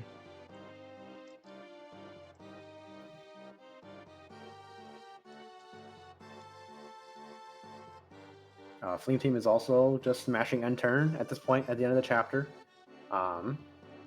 They're ahead of the bottom right team purely because of having Raising Cane's having to reset a few more times to rig Roy's level up. Yeah. At that very start. So I will say that Raising Cane's bottom right, they actually they were, to my knowledge, the only team that extensively came up with many opportunities in the early game to rig levels, not just on that Roy level, but Alan and Marcus, depending on which team they had. So I think that is one of the most impactful optimizations, just because just removing a certain percentage of chance that your carries, your key units are, or I guess increasing the chance that they're going to hit the benchmarks, because if you don't hit the benchmarks in this game, you just start bleeding time like you would not believe. So. All right, we got two teams in the corners. Well, I guess all teams are in the corners, but we got two teams that are in Chapter 3 now. Really interesting, actually, since you bring up the Marcus rigs on some of those, on some of the routes by Raising Cane's. Marcus rigs just conceptually seem very, very hard to get because of the fact that he gains EXP like 3 points at a time. Yeah. And it's like so unpredictable how many times he has to fight in a given chapter to even get to like a certain amount. So yeah. Loudheart was very good about like understanding the variability, especially because you can get crits and stuff like that and change the number of combats. He was very good about being able to watch the XP bar and be like, okay, we're at this point towards the end of this chapter, so I'm gonna switch it up. I'm gonna have Marcus do a little bit more, or Roy do a little bit more or less, to ensure that the rig gets preserved to the beginning of the next chapter. So it is really skillful. Yeah. Again, in a race where you're just kind of going for like a world record time, that sort of thing, the rigs are not really worth it. Yeah. Especially if you're trying to rig a Marcus level up, because his growth rates are so bad. Like, you'll probably just be okay settling with only a plus strength or only a plus speed, since those are the only two stats that Marcus really cares about. But in the interest of this kind of race where you get one chance and whatever chance you get is what you have to go with, then you really want to ensure against major time losses later on. Yeah. The like, I to my knowledge, none of the other teams had extensively good like rigging setups. So if any of them, so I guess just in principle right now, it's like Raising Cane's has the least chance of all teams of getting stat screwed and losing time to that. Now they still could, because most of their, like almost all of their level rigging was in this early portion that Loudheart is playing. Right. But getting a good lead on your stats significantly reduces the chance that you will get stat screwed later. So. Yeah, and despite the result of the stat rig, I mean the Roy is a little bit bulk blessed, but if you actually right now compare his average stats compared to like Drafting the Skies in the top right corner, who has a totally average Roy, which is really good for what you want right now, like a totally average offensive Roy and slightly defensively blessed, and they didn't have to rig at all, but that's just comes down to luck. Even Flame Team in the bottom left, the Roy is like 1 point screwed in strength, but Roy is a little bit less dependent on strength in the Lance Warper route, just because of the supports again. It's actually very beneficial that he's blessed in speed. That's his most important stat. And he doesn't even care too much about bulk, because he gets so much bulk from the Lance and Market supports too. So really speed is like the major thing to care about. I had really quickly glanced at the front-facing Fiends' Roy level up screen when he leveled up in this chapter. I saw like 6 strength, 9 speed, which is also pretty good for them.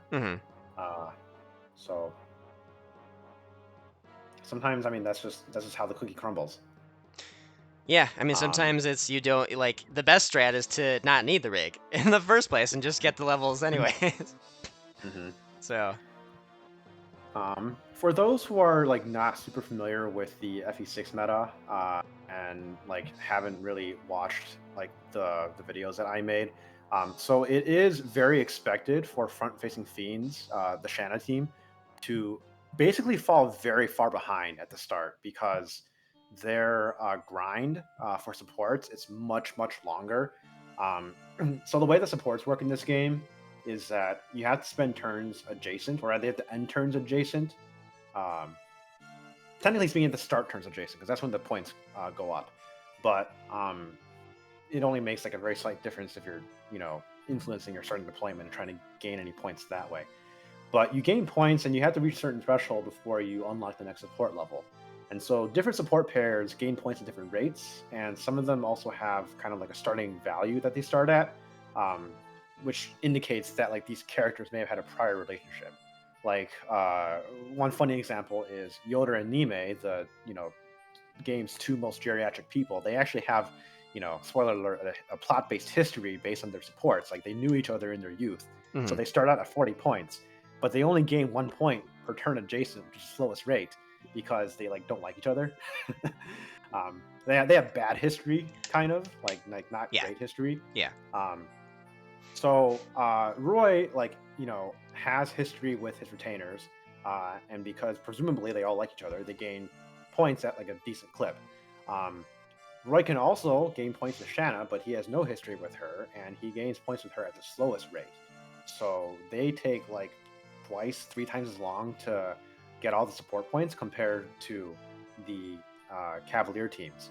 But the trade-off for this is that Shanna really needs support bonus because the support bonuses give her up to +3 strength. And she starts with 4 strength and a 30% speed growth in a game where enemies are pretty bulky. There's like certain bosses later on where if she didn't have this support bonus, she might literally not be able to damage them at all.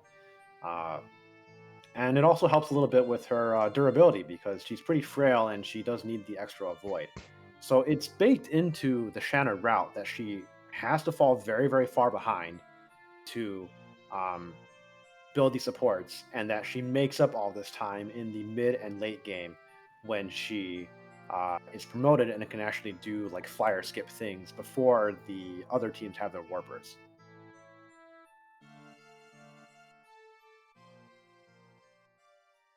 They are done with that, and now they're in chapter 3.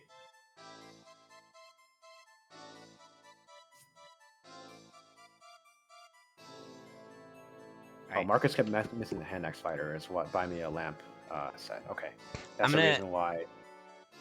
In like about 5 minutes, I'm gonna need to take a quick break to get something, and then I'll be back. But yeah, just letting you know. Okay, I will continue rambling, monologuing, etc. I think right now the early game is definitely just playing out the way that I think it will. Yeah. Do you want to also, like, because we kind of glossed, like you did talk about the supports within the Shanna pathing, but like just quickly as like an overview of like, why are the supports so beneficial on the macro scale of the entire run, for the payoff? Okay, yes. So this is one thing that I also explain in the draft actual race exhibition, but basically it's kind of like stat rigging, right? Like you are taking an upfront known time loss with the goal of, by the way, I see a strength level up on Shanna that is extremely good. Yes. And as long as front-facing fiends can like retain this and not have to reset this chapter, like they are looking really good. Like that first strength level up is so important. Yeah. I also see a -3 speed on Alan on Raising Cane's in the bottom right, which yeah, that's they have not been like all the levels have come that he's gotten in the middle of this chapter are not rigging points, and so yeah, they might need to do something about that. Yeah, I see them trying to bring up some combat against the boss to maybe get some. Well, they're probably trying to get some EXP. Oh, nice crit. in order to rig a level up the next chapter. Yes. Or they're just committing to getting in some extra EXP, but that's slightly rough. If he doesn't crit this next time, then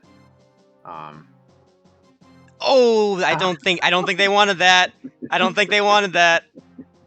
Oh, if they don't get speed here. Well, let's see. Oh god. Oh god. Oof. Oh god. That's not good. That is a base speed Alan. That's not good. Sometimes will your best say, laid plans go awry, even if you have the best plan. Flame Team's Lance is also kind of minus on his averages, but it doesn't look quite as bad just because Lance is higher speed to start out with. Yeah, oh my god. He's like, wait, this Lance is like, oh god, he's pretty bad. Because like -1 on strength and -2 on speed is like, is so not great. Alan's looking like he's giving some God. Frederick vibes here, like some Great Knight vibes. Yeah. He has the same strength and defense. Anyway, so yes, the idea with supports is that you have front-loaded. Okay, Lance got a good level up there. Is that you take a front-loaded known time penalty to try to save any sort of like time penalties later on, and these are like unpredictable time penalties, such as like you miss a boss, you have to take an extra turn. You get hit when you don't have to, you have to heal. Maybe both these things happen, and you actually have to reset a chapter like 3 minutes in, and that's a full-on 3-minute time loss. Smashing end turn in a chapter where you've cleared out all the enemies, and so there's no enemy phase prompt, is overall speaking like not that slow. It takes just over 2 seconds for like one full end turn cycle, and for the Cavalier teams at least, with the growth rates that Roy has with his Cavalier buddies, you only need to do this like I believe 30 times per support level. So that's like just 1 minute of time loss that you are taking up front. And the amount of time that you can save potentially with this is on average probably way more than 1 minute per support level. Like, granted that crit that Raising Cane's got on the boss was not something that they wanted, but it is actually kind of emblematic to the sort of thing that like supports enable, which is that you can just like randomly crit bosses and kill them faster than you want to. Real quick, Alan had a I need 53 hit rate. I need to take a quick break. I'll be back. Just letting you know. Okay. Alan had a 53 hit rate on the boss, and it would have been like 40 probably without the supports in range. So imagine if you're doing that on like a combat that you intend to happen, right? Like it's super impactful there. One of the bosses in particular that you like that supports with is the boss that Gina is fighting right now, top right team, Dory, the boss in chapter 5. So this guy is one of like FE6's asshole bosses who has a killer weapon that you have like very, very few ways to mitigate. And one of the ways they have to mitigate it, of course, is either be bulky enough to survive a crit, be dodgy enough to really never get hit, although that's not guaranteed. And then you can also have support bonuses give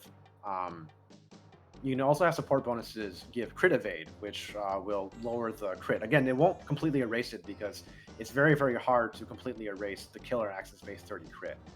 By the way, there Marcus did get +1 strength, which is, I mean, he is now average on strength, but like he does really need that point in strength, and Marcus has a very hard time staying close to his averages because of just like how low his growth rates are. Like it's very easy for him to get screwed, and unless you're Loudheart, I guess, it's very, very hard to rig his stats in a way that's favorable. So him getting that +1 strength is very, very critical.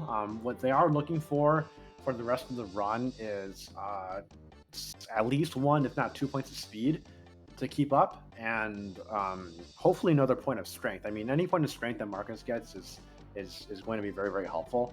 But the 1 point of strength that he gets here is actually very good for chapter 7 because it allows him to one-round that boss. So we have some teams now in chapter 4. Front-facing Fiends obviously a little bit behind, but they are showing off like one of the strats that you need to do with some free units in this chapter, which is to place units on some reinforcement points in the south part of the map that pirates will come out of. And most of the reinforcements in this game, if they just pop on the map, you can block in GBA Fire Emblem. There are an alternative kind of reinforcement called a walk-on reinforcement, where inside the game's code, they show up on a certain tile and then they move to a certain tile before their turn even starts. And those reinforcements you cannot block no matter what you do. But these pirates are both pop-on reinforcements, and if you block them, then first of all, like the camera doesn't have to pan to them every single time. Second of all, it means that you can sort of like take as long as you want in this chapter, and front-facing fiends in particular want to take a very long time in this chapter, because once they rout all the enemies, by the very end, they still need to build that last point of support between Roy and Shanna. If Shanna was like really strength blessed here, they could probably get away without doing that and deciding on whether to do that until later. But in general, for safety reasons, if you want to take the upfront time loss, it's probably better to do that. The Cavalier teams in the bottom as well generally want to do that too, because they want to finish their support grinding here as well. This is like really one of the last chapters in the game where it can be reasonable to rout the enemies. Most of the other chapters in this game, you just want to either finish before, seize before all the enemies are dead, or it will cost like a fair amount of time to rout all of the enemies. The chapter that top right team is in, chapter 6, is one example where like if you are near the completion of this map and you kill all the necessary enemies, then what you have left alive are 2 Armor Knights at the top and the 2 mercenaries that are on the screen right now. And those are only 4 enemies, and it probably won't take that long to just like run around to kill them. But it does take like a surprising amount of time to do that you could have just like not taken. And this is like one of the more mild chapters when it comes to that sort of time loss that can take place. I think chapter 8 is really the last time where you can be expected to rout all the enemies before you carry onwards. And you have to do that map in a specific way to block all the reinforcements, instead of like the slightly faster way where you try to kill the enemy as soon as possible. So we see Raising Cane's bottom right team finishing up the support grind here. They will have to go into the next chapter with that really speed screwed Alan. Clean team, bottom left team, their Lance got a few good level ups, and now it's only -1 on speed. And because Lance does have like slightly better speed to begin with, he's more worried about strength in general. And so they look like they're actually cooking pretty well right now. And front-facing Fiends, I have no idea where their stats are at, but with Shanna gaining that point of strength, it's very, very hard for Shanna to get screwed in like speed, which is really one of the major stats that she cares about. She can get a little bit screwed in bulk, just because her HP growth is not amazing, and her defense growth is also not great. She does have like surprisingly okay base defense in this game for a Pegasus Knight. Like, I think when we think of base defenses for Pegasus Knights, we tend to think of Florina, who starts with like 3 or 4. But Shanna's base defense in this game is actually much, much higher than her base strength. It's 6. It's the same base defense as the Cavaliers. So she's not as frail in that regard. It's actually the fact that her HP is quite bad, with significantly lower base and a substantially lower growth too. That she appears less bulky than them. She also does not have the ability to use swords against axe users, which until she promotes, which is also one reason why she can appear a little bit frailer. I am Tiny123. What do you use to track the stats actual versus average displayed in that overlay? So there is a script that one of the racers, Norium, made that you just run in conjunction with the RNG Scrambler script. And when you do that, it just pops that up automatically as sort of like a word extension on the side. Front-facing Fiends doing the Shanna feed. I want to point out that this is like one specific thing that I messed up in my recorded run, where I was trying to set up that exact sequence of kills, and Marcus's HP was too low, so they ended up 2 of them ended up going to Marcus and cost Shanna a little bit of EXP.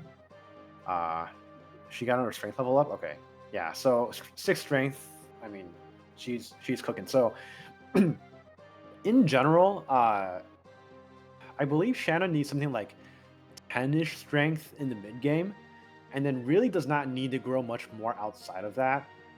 10 strength would be 2 more points for her at some point during this run. So she starts at 4, she gains 2 on promotion, and she needs to gain like 4 points total. I think she could probably make do with like 9. Yeah, that's a nice. All right, I'm back. Nice crit. 1 more level up. Welcome back, Justin. Thank okay, you. 7 strength Shanna is okay. Yeah, they're cooking now. Yeah. We see a 7 strength Shanna for front facing fiends. I think they can basically just turn off the brains and not worry about it.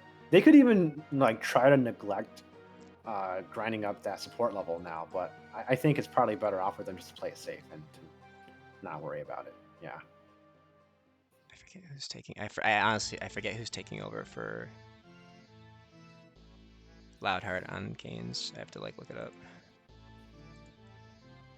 What else? What did I mean, I was thinking about it. I was like, man, they probably actually should have replayed Chapter 3 with Alan, because now it's like it's snowballing. Yes. Alan gained so many things in Chapter 3 that it is actually worth doing that too, maybe in the long term. So Drafting the Skies did a reset. So they're in Chapter 7 right now. They reset, I believe, because Noah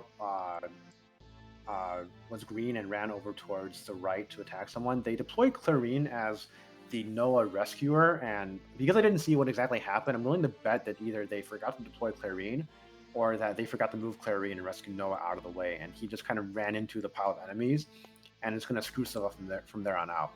So this chapter is one that is a little bit tricky for the Milady team, because normally you would have a mounted unit plus Marcus, whether it's Shanna or a Cavalier, and you can drop Roy on turn 1 and have him talk to Zealot on turn 2 in order to avoid like this other phase from happening. But with the Marcus only team, you cannot do that. Now, I did personally sort of look at this map a little bit afterwards, and I realized that there are a few units that you can use to still enable a turn 2 Zealot recruitment, and also potentially be a Noah rescuer flunky. And the funny thing is that Gina's team has all 3 of those drafted, which are Deke and the Axe Bros. So you can actually pick up Roy on turn 1 with Marcus, and then full move a 5-move unit to drop Roy, and Roy would still be able to talk to Zealot on turn 2. And that is one improvement to the Milady team that, like, if I were to make any improvements to the route, that's what I would do. This chapter in general is one that's like a little bit frustrating for the Marcus-focused Milady team, because you're still doing all of these combats. Marcus isn't like the best at fighting them. I did see he gained like another point of strength, so he's actually like a little bit above average now. So really all he wants to get from here on out is some speed. But like, he's doing these ineffectual combats against the mercenaries, the archers he might not kill, the armor knights he also might not win round. They might get healed, that sort of thing. This was one thing where like maybe you could slightly improve on with a bit of route adjustment, because you really want to blaze through the early game as fast as you can. Fortunately, Marcus actually ends up, on average, losing time compared to the Cavalier teams after Chapter 8, since Marcus's stats just don't really keep up. And so, like, how do you squeeze out as much time as possible through the early game? I mean, that's really how you try to build the fundamentals of success with the Milady team. Mm-hmm. Also, let's talk about bottom left Flame team, the Saul training arc. Yeah, so their approach is just to have Dorothy get hit in the face over and over again by a mercenary. Now, in my notes with this mercenary, first of all, I'm not really sure why they had... Oh, because Kath can heal up. They can probably still kill her on the next turn. They have plenty of time because it's not like they're trying to get out of the map really quickly. But my notes say between the two mercenaries, you have to check that they either don't roll up on strength or speed, because they do have a crit rate on her, and if they crit her, or obviously if they double her, then it takes a lot of time. But you can just have like the units to start on this chapter do this Saw grind, and it's pretty straightforward. The mercenaries are the most accurate enemies that you'll basically ever face this point in the game. You have a very convenient one-tile wide choke point that's easily accessible, and you don't even need to draft anyone special for this. Now, front-facing fiends did determine that like Lot was a technically better character to have for this training arc. So if Flame Team could have picked Lot, they could have used him instead. Reason Lot's better is because he will never get doubled by a mercenary, and even if he got crit, he will still survive a hit. So you don't have to do that check ahead of time. You don't have to. There's less like mental overhead, and it's a little bit easier to do in that regard. But it's a very, very, very minor optimization, and in the end, like this is still something that should not be too challenging to do. Had to adjust Nate's stream a bit. I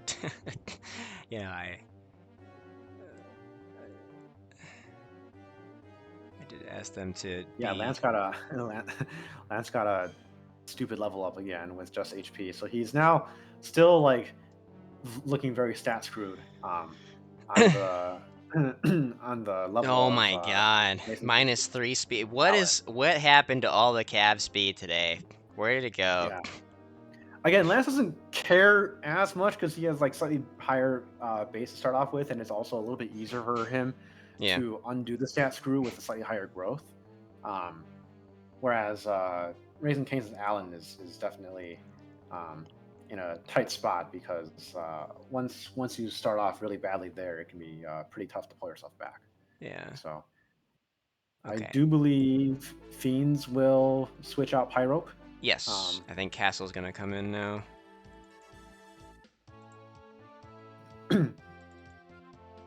Yeah, minus defense, minus strength. Castle jump scare. Being minus strength is like, it's not great, but the fact that Lance gets basically +4 strength from his supports definitely offsets that. And also being minus defense is not like horrible either, because you get a lot of bulk from your Roy and Marcus supports. It's a total of like 2 defense, quite a bit of avoid. I believe it's full avoid for Lance, like 25 avoid. So not the worst for in that regard. It is really just speed, because you can't compensate for speed with with clever weapon choices or with supports. That's the one thing that you just can't really fix. Drafting the Skies, their Marcus now is more strength than speed, which is funny. Amazing. wait, magic, why did Mecha he is swapping to Castley? Castley, like Nestle. Yeah. Castley. Yeah, Saul does need a 10 magic benchmark. Once he hits a 10 magic benchmark, then he's pretty much all set, and he does not really need anything else. Having more magic isn't really helpful. Like, he kind of needs 20 magic in order to do Nime things, and that is never going to happen, even if you gain magic every level up. So once you get 10 magic, then you are all set. You don't have to worry about RNG.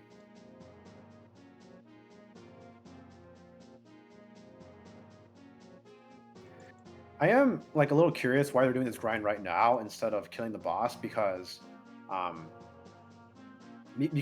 of the problems with doing that is with all the supports in play, like it's probably gonna go fine for them, but there is a chance that things go wrong and like Lance dies against the boss, and then you have to redo all the Saul grind again. So it's just a matter of. I was also gonna say I thought you were gonna comment on like it would be, see, they're going for it now, but like the scrolling on enemy phase, the camera scrolls to the boss, and so if the boss is dead, I don't believe the camera scrolls anymore to the north section of the map.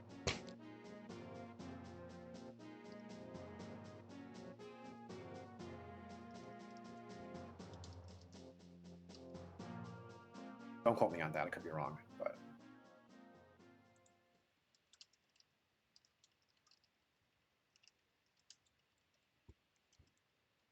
Fine. Okay. I did get a screenshot for the splits from front-facing fiends. I'm trying to load that in now.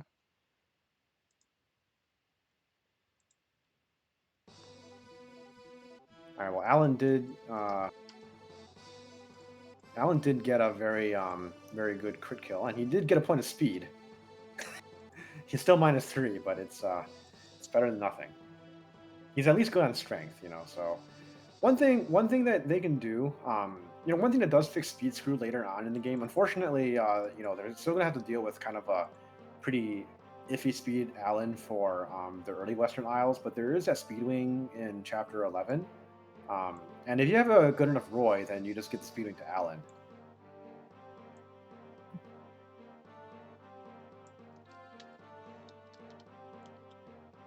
So there is a way to. You like that? Very stretched out. Yeah. A very long 22 HP, 6 speed. What's the furthest I can go without? This is probably it, right? That feels kind of normal. It feels kind of normal, but I still actually can't. It's a matter of my eyesight. I can't make out clearly what it says. Oh really? Oh, yeah. Can you make this out? Yeah, I can make that out. How about this? I don't have this. It just looks funny. I can still make it out, but it looks funny. All right, here, wait. I'll just stretch it like a little bit, I guess. We won't stretch it all the way. That's probably fine. Yeah, that's probably fine. Okay. So overall, Shanna looks like fine. I know the HP says +7, but that's because she probably got a Seraph Robe at this point. Mm-hmm. It's impossible for her to literally be +7 at this stage. So yeah, if you see like a giant plus on someone, like the Roys in the corners right now are +7 and +9. It's because of the stat boosters. You know, the averages do not account for them. Unfortunately, I think it will be programmatically a lot more challenging for Norium to account for them, but it should. Just keep that in mind if you see that. It might not truly reflect your stats. Did you okay, so did you answer the question in chat about the tracking the stats? Yes, I did. Okay. Okay, I want to draw our attention to top right, drafting in the skies. So, you know, they have Roy, Marcus, and Clarine, because we want to have a cavalry unit, pretty much someone with 7 move, be able to help ferry Roy across the map.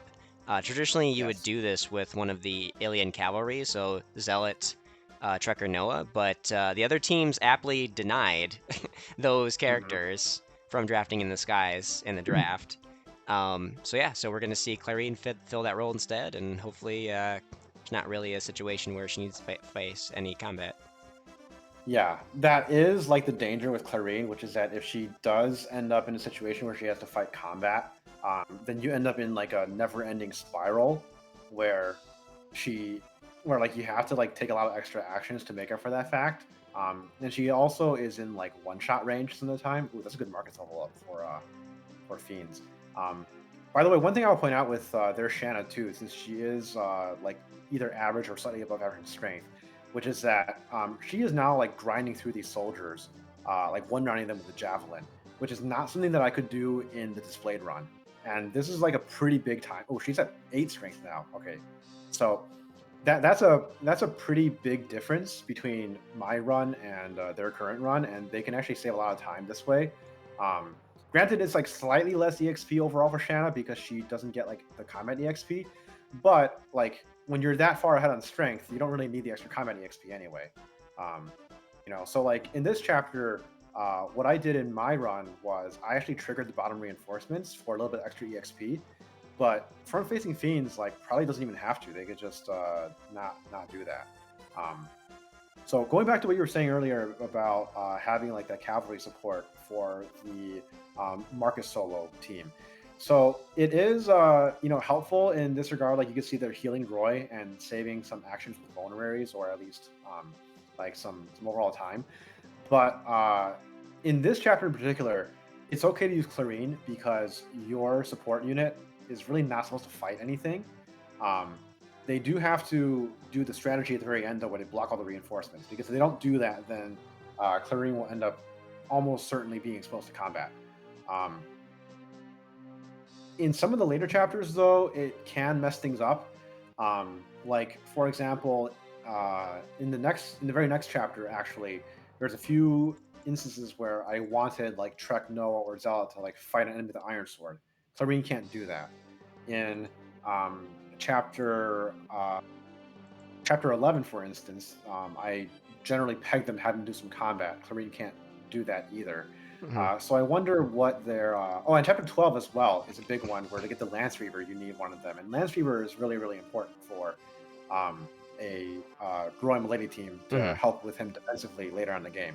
So I'm curious to see how they will navigate that. Maybe that's where like Deke will pop up. I do see Castle electing to trigger reinforcements.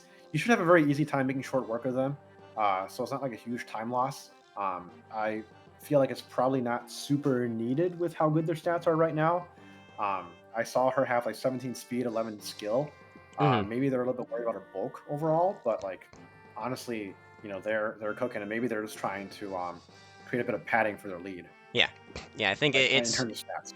I would also say it's I think a lot of the teams, like how I mentioned before, wanted like that bigger margin for error on the resource economy. I think there was a little bit more like safety stuff, like in decision making, like this. So this could be part of that as well. That macro trend of like, let's not be as tight to the notes and the showcase as they were. We got a nice Allen speed for Raising King. Oh, so they he's only recovered 2 now. speed on that map, I think. Or they're up to 9, so that's good. They're only -2 now. Yeah. If he promotes, he'll tie base Marcus. So nice. I mean, oh, do I need to adjust? It's not that sad. It's okay. It's okay. These guys are not that good at keeping consistent layouts. It's fine. Okay.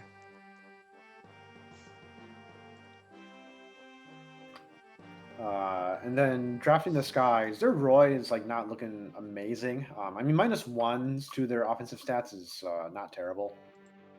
It's definitely workable, but you really want you really want your main combat units to have like stick to the averages or build a cushion being above, because it means that some of the stat boosters later on can go towards better units.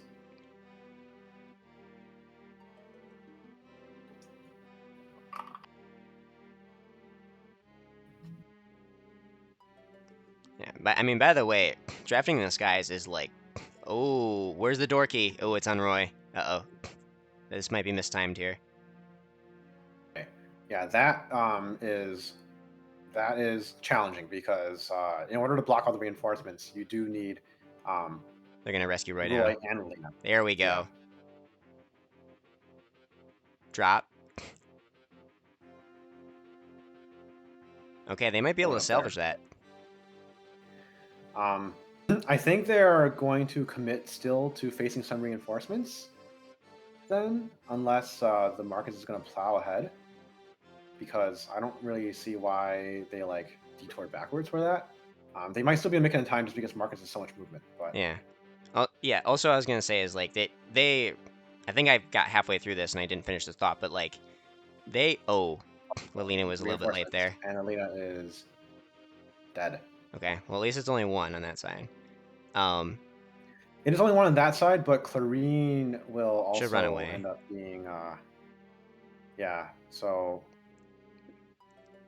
and they're gonna end up in that loop where they can only block 1 reinforcement at a time, at most, because of the same turn aspect. Well, maybe if they like kill them on enemy phase, right?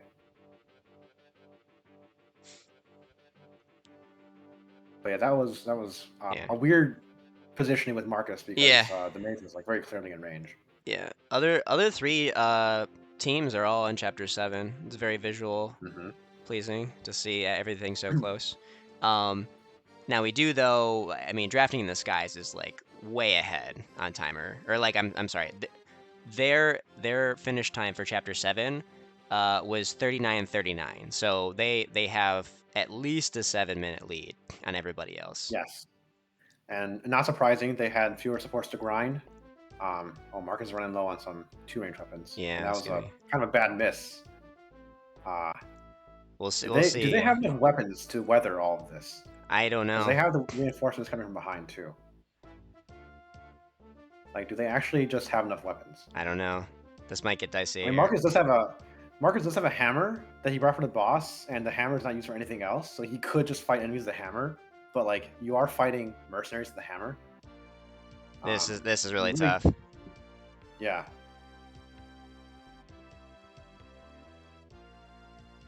Can Clarine serve? Oh! Should have switched to the hammer, but oh! Oh my gosh! Oh gosh! Clarine from behind. Is she gonna be okay?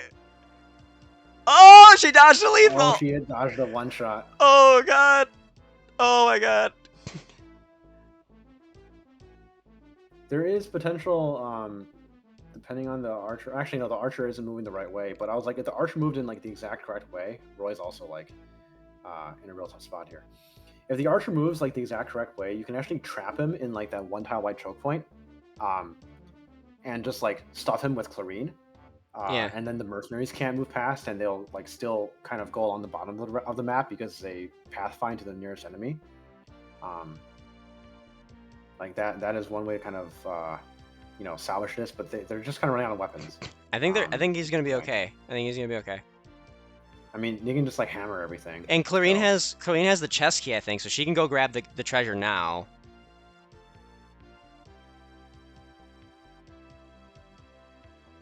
Are you not entertained?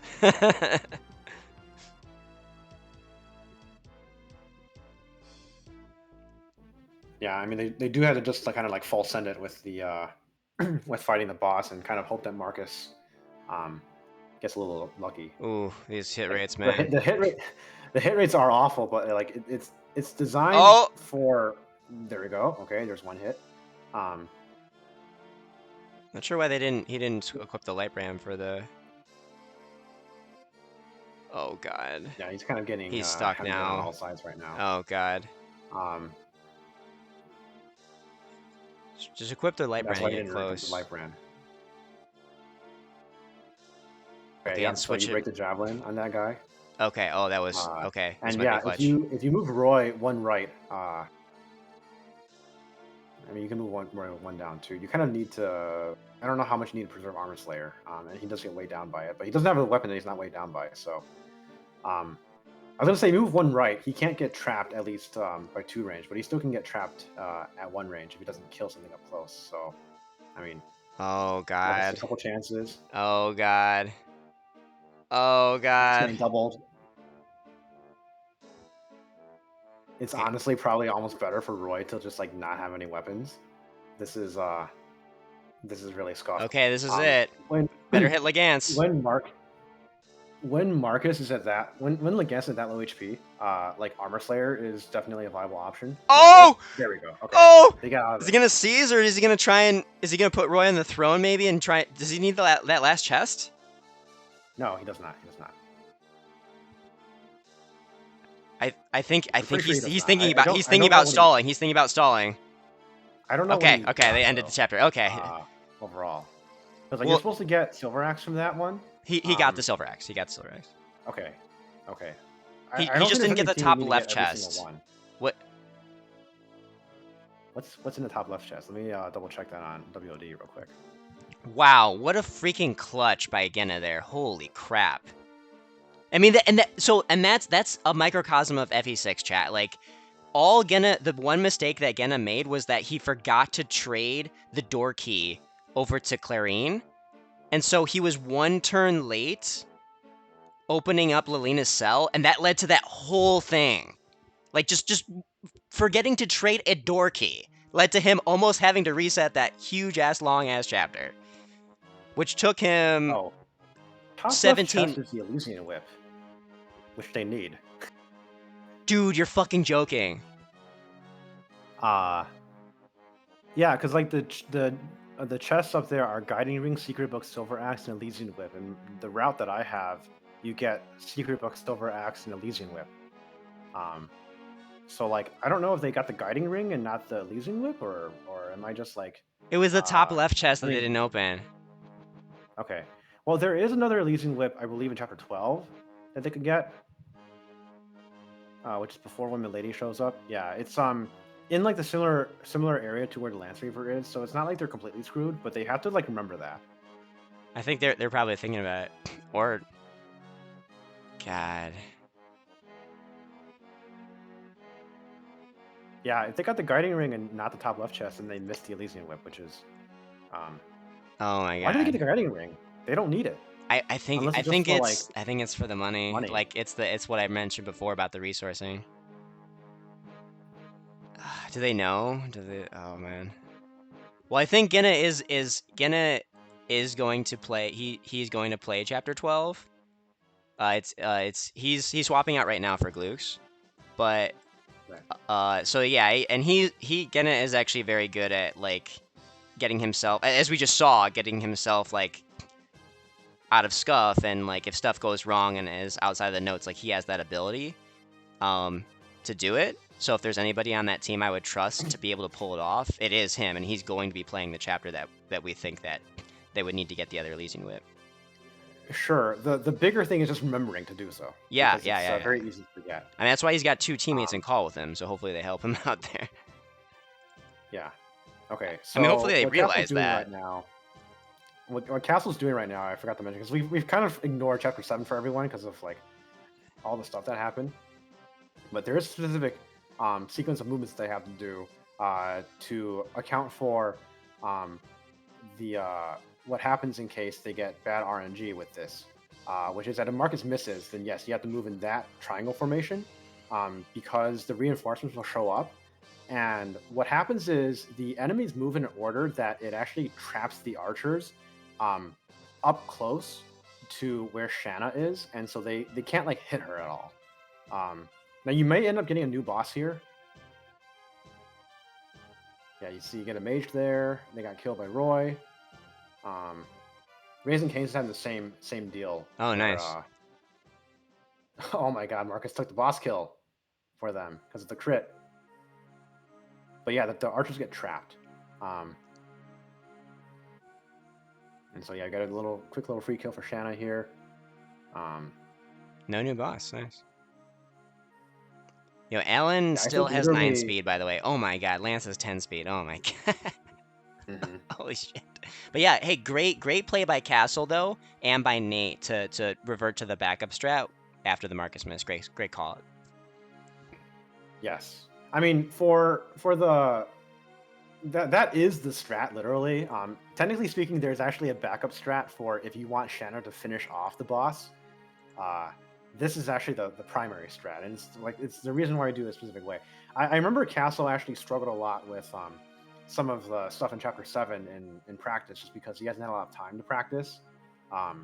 Looking into like one of their recent streams from like about a week ago, Mm-hmm. but he did seem like he kind of hunkered down, grinded it out a bit, and was able to claw that back. Yes. The Cavaliers are now going back to being extremely speed screwed. Oh my god. Great play on sections there by Castle and by Nate. Honestly, Nate's doing a great job.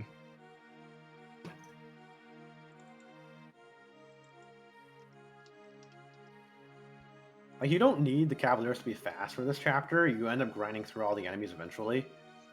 But it does save time for them to be a little bit faster, because instead of doing combats in 2 rounds, we're doing them in 1.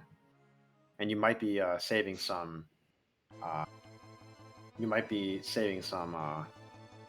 Like heals.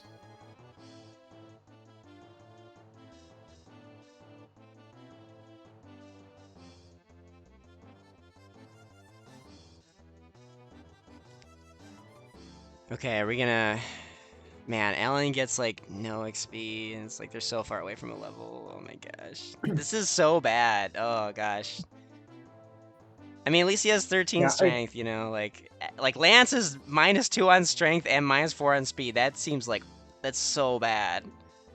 The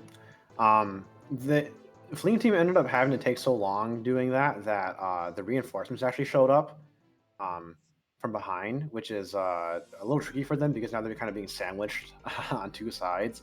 This doesn't usually happen, but it can happen if you end up having to take a little bit too long. They're also moving all of their undrafted cavalry to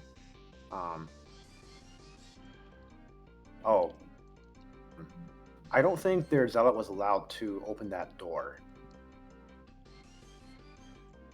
Oh, Right? did he open the door? I think he did. Okay. They have Trek drafted, so Trek can do that, but we do have to. Are you note sure? that in the future. That's zealot right there, right? He's on Yeah, the if he door. open, yeah, is this okay? Hey, I'm gonna ping them.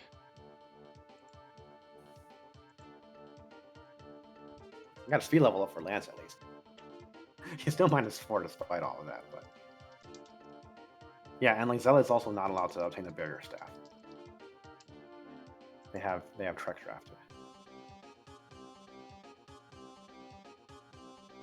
I don't think they'll count as separate penalties. Like you just get like a single penalty for misuse of that unit during the chapter. So like you may as well, but I pinged them in their server.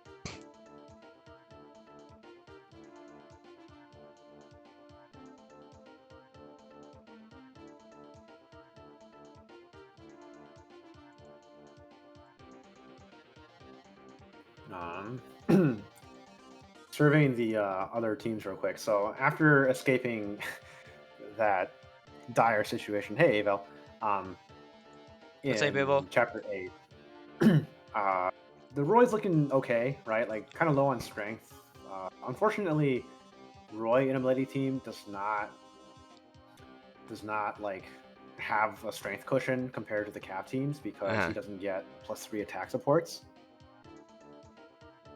Yeah, that's kind of a big thing too, which is like forgetting to which of the 3 alternatives that you drafted, because you do have to kind of like write a strat for a small variation in the strats for all 3. At least he's average on speed, which is good, and the Marcus did gain 1 point of speed to 12, which is also it's good too. It will help him double some of the fighters in the Western Isles that he otherwise might struggle against. So, and then Alan now has 10 speed, double-digit speed. So that's good for him because he does need that to double some of the way down archers in this chapter, which you saw just now. Like at the beginning of the map, he did not double a archer, and now he can. I see he's level 16. I wonder if they will try to get level 17 before promoting him, because usually he does not get enough EXP before the end of the map to promote.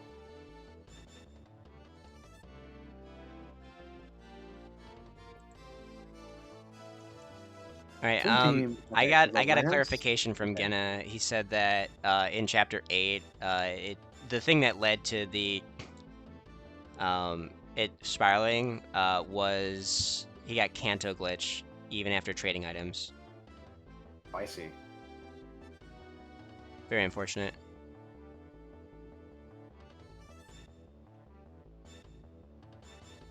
Canto glitch twice again. Another victim. Okay. Yeah, so that's going to be a 5-minute penalty for Flame Team. They need to add it to their timer. Canto glitch DN cabs or DNK abs is cabs. In GBA cabs. In GBA Fire Emblem, if you bring up the trade menu with someone when you're a mounted unit and you don't do anything and you exit out of that trade menu, it can prevent you from using like the ability to Canto your leftover movement and repositioning yourself. So usually the way that people get around with Canto glitch is number 1, like minimize your trades. Number 2 is whenever you do bring the trade menu, make sure you actually trade an item with someone, and that tends to minimize it. We need to go back to the VOD to see what exactly happened to trigger the Canto glitch, because if Gina actually did like a trade, I wonder if there was something else that was done in that specific action or menu that caused the Canto Glitch to trigger. Because usually if you do a trade, it should prevent itself from happening. Let's see on Nate's screen here how like is he supposed to actually? I forget on the Allen team. Are you supposed to open up the Lilina door? No, you just hey Gina. So sorry to interrupt. Just a quick question. Yeah. There's some stuff I want to test out on chapter 11 and 12. Can we take extra break because Glix's segment is too short for me to do that? Yes. What do you mean by test out? He's gonna cook his strat with his break time. Oh, okay. Kind of. I guess, right? Yeah, that's fine. Is it gonna be done like off stream then, pretty much, or are you gonna cook on stream? Off stream. Okay. I just want to make sure that people don't like look at it and get confused. I mean, you as to can't what's like happening like okay. Well, I guess. Okay. What I have allowed previously has been like if you like I have played a separate file. It will be a separate file, yes. Okay. Oh, interesting. Okay. Okay, then that's fine. If it's essentially like because I've done the practice of using a warm up file. I mean, I'd have to like go and play chapter 9 and 10 and then practice the things that I would need to do anyway. It's gonna be a separate file, so if you guys say Yes, it's that's fine. That's fine. Okay. Okay. Sorry again. Sorry, John. Yep. No worries. Yeah. So one of my strats for the last relay was like in Radiant Dawn, we actually played an entire second run concurrently with the actual run. Mm-hmm. So we would like warm up our section, pass off that save to someone else, and they would play it to warm up, and then they would get the real save, and so they would come in hot with like having just played their section. Mm-hmm. Okay, so Raising Canes did go for the extra level. They got HP only. God. But they did get to 17 exactly, and I think they are trying to either go for the Legance kill, unpromoted. There you go. Well, I mean, he just one-shot him. So power of supports, right? Okay. Just a one-shot. Farm. They can probably actually get one more level in this case, because Marcus needs to get items, and so what Alan can do is probably just farm a couple soldiers while Marcus does that, like farm 3 soldiers. And or not? Was he? Okay, I was like, what? I was like, you didn't just farm that. Okay, yep. One more kill should do it. Yeah, and they don't need. I think they only need Guiding Ring and Secret Book from the chests here. They don't need Elysian Whip, and they don't need Okay, wait. So as good as the Shanna is on front-facing Fiends, the Roy is awful. I think he has 6 strength. So that's not great, but remember that Roy gets +3 from his support with Shanna. Yeah. So it's still like workable. I mean, you do want Roy to have like a fair amount of strength by the end of the game because he is the one that's supposed to be fighting Zephiel. Yeah. But there is one energy drink that you get before then, and you don't need too much strength with Roy. Like, consider it this way, right? Their Roy has more strength, technically speaking, than drafting the Skies of Roy. Yeah, but he also needs right? More strength. Not necessarily. You know, Binding Blade is very, very strong. Well, like, so but like, really because right now, I was gonna say that like Milady's gonna fight Zephiel for drafting in the skies. Yes. And Roy's gonna help, Well, but like on the Shanna team, it's like Roy is the carry in the throne room. Oh, reset. Yeah. So I was gonna point out that like I saw Roy on low HP and Lily was kind of deliberating whether or not to risk it for the biscuit. Well, maybe kind it'll of a help the Roy unfortunate level reset. ups. That's tough though. But Oh, who's Nate switching to? it is something where I don't know if there was an opportunity to have healed Roy a little bit before that. Again, I am fairly familiar with my strats, but I also do not really remember every little detail everywhere else. Mm-hmm. An empty level up because I think she probably got like a hidden plus strength. That's fine. I think she had like a 10 strength Shanna that's now at 9. That's whatever. The Shanna is fine. The Shanna is the Shanna literally can gain like no strength from here on out, and I think she'll still be like pretty solid. Mm-hmm. So they don't need to worry about that. In fact, so the thing that you pointed out about like Roy facing Zephiel, right? So the main thing that influences how much damage that he does is whether or not he doubles.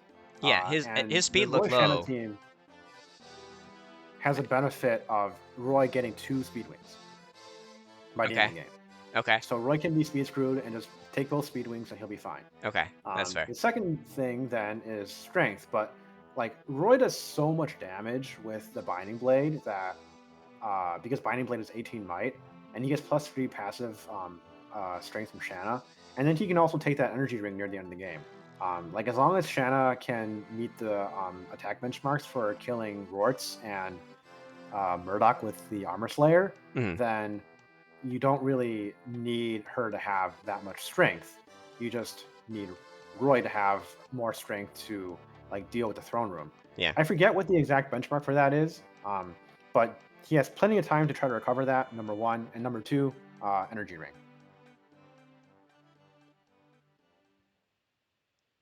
All right, so let's see. Because I think I saw before the reset, I think I saw that Roy had 6 strength and 9 speed. Yeah. Yeah, and they told me that their stat tracker thing actually broke, and so they can no longer provide us the stats. So 6 and 9, correct? See, that's Cole in chat, by the way. Buy me a lamp is Cole, one of the newer racers. Oh, there's speed. All right. Okay. Yeah. I see speed and defense. So Shanna Team Roy does not get the benefit of the Angelic Robe because Shanna got it. So a little bit of bulk on Roy is helpful. Shanna also does not give Roy like a full defense support, but that's still fine. And you see like Roy just one-rounded that Soldier with the Killing Edge with just a market support too. You know, so it's not like he needs that much strength right now.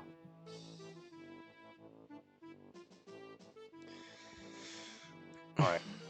Norm, the theme team, they were a little bit behind somewhere, which is why they're like trying to outrace reinforcements in this part of the map. I am hoping that they will not have to fight like all of them because that is a bit of a time loss and also can put them in a Gina-esque risky situation. Yeah. I do see that their Lance is level 16, not promoted. Maybe they are also trying to... Nope, here we go. No, they're just going to commit to promotion. Okay.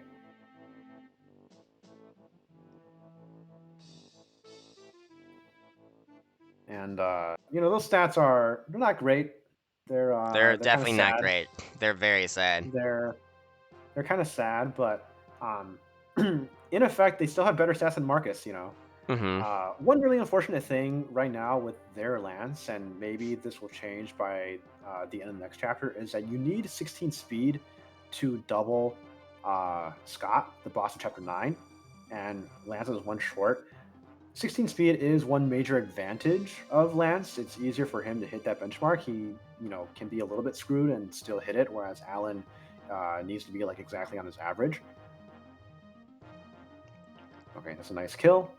I don't know if they're going to farm a little bit more. I think Lance should be able to hit 1 more level up, so he has a chance to get 16 speed. But for these like subtle differences between the Cavaliers, you really want them to leverage like their small advantages, and so like it's a little unfortunate that Lance even won't get to leverage that advantage.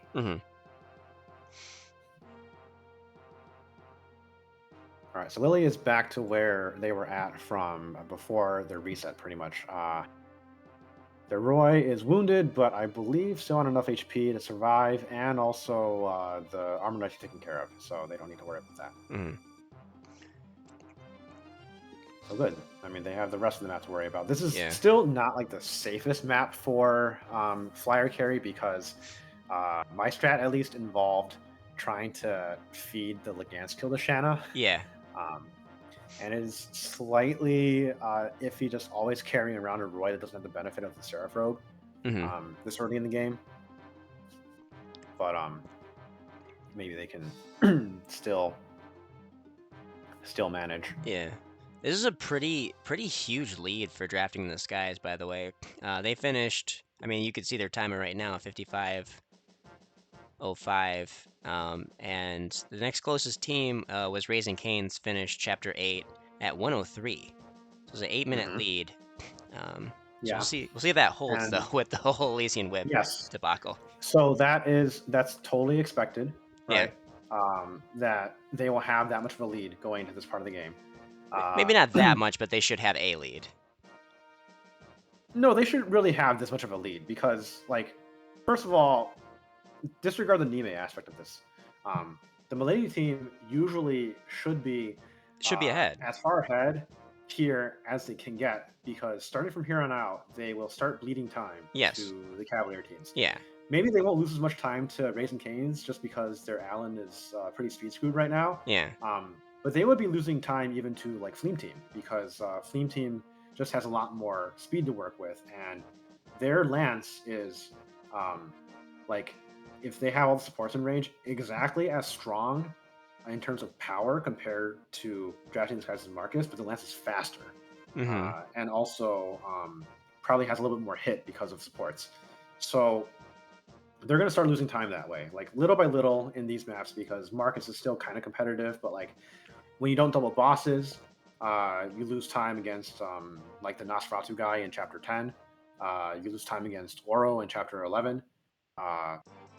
And then they have a big training arc from Milady.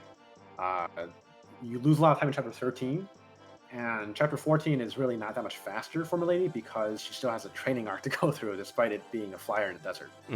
So, Lily was one turn behind with Lilina, so...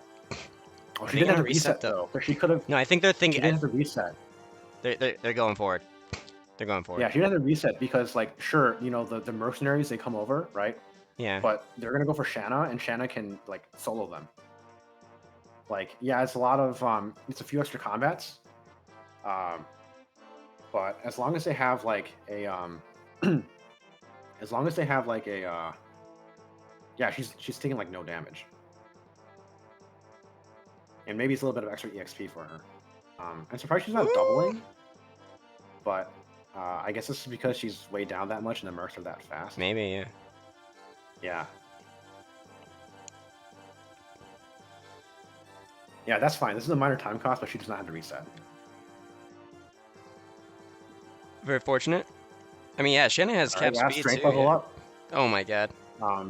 The defense is behind, but her defense growth is so poor that I think this is actually not too far off from where she would be at normally. I really need to have a separate Seren's Forest tab to look at like stats, because I have the Twitch chat pulled up there.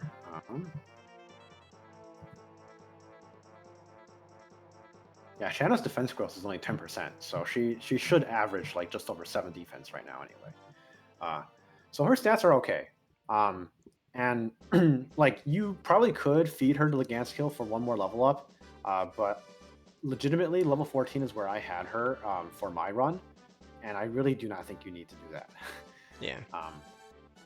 It's just a matter of like, do you want to take on the risk? We'll see what their strategy is. Same team. Oh, I see it. So she's flying back, right? They might still be going for it.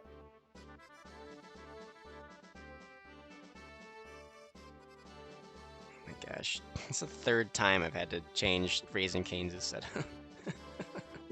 I specifically was like, be consistent, guys. I'm just gonna ping him and tell him to change it.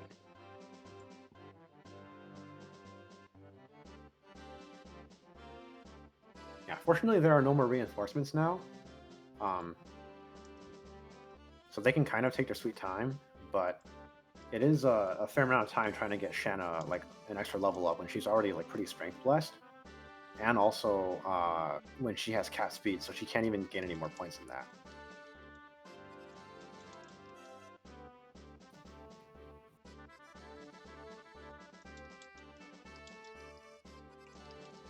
She do the 7. She probably can do the 7 damage with the Silver Lance, right? Yeah.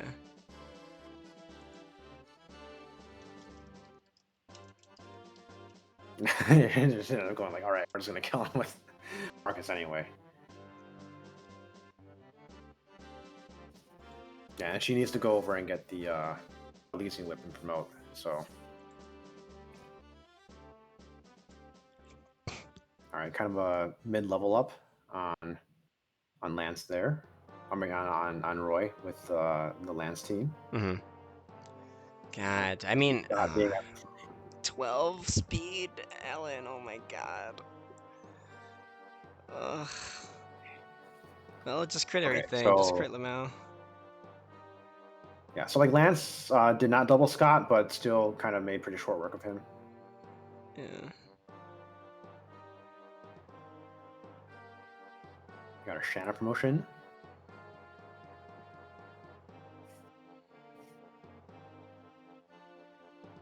Oh my God. Dude, Alan's gonna start getting bogged down by like the mercenaries that he's not. 12 Is he supposed to strength double the is, mercenaries? he should. Alan.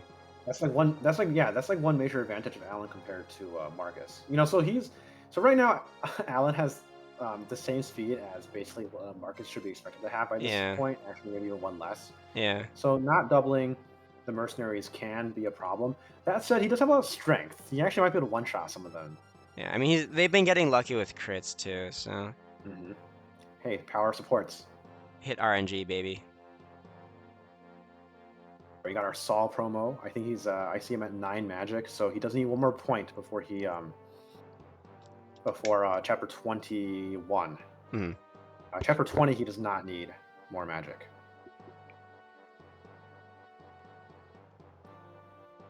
Right, and then we see Lily into chapter 9 at around 113.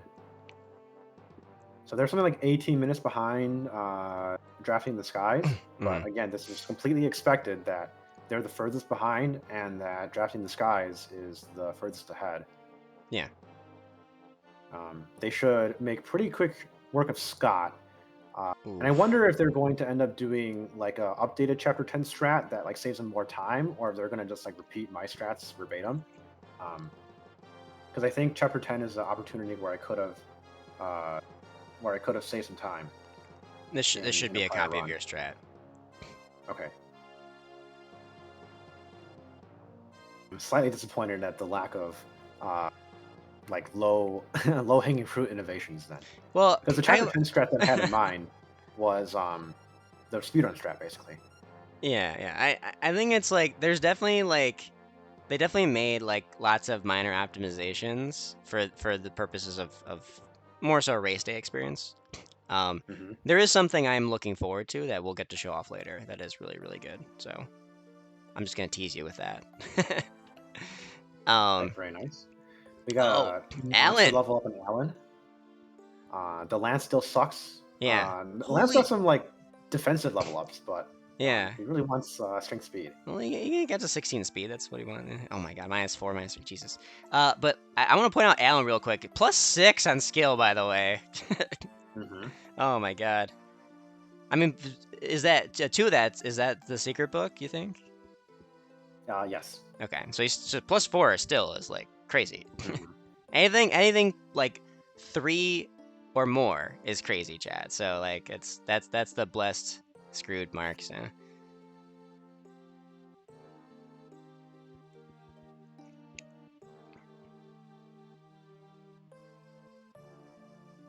This is like really sad music yeah, that's look at playing that, right now. Look at that combat on Scott. So 7 times 2 with crit rate.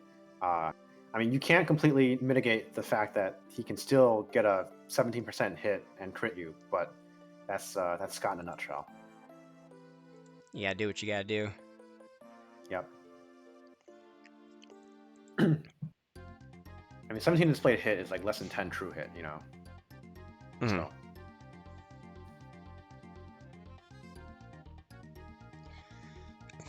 I think Saul needs +1 magic for the Flame team bottom left. To hit the eventual benchmark.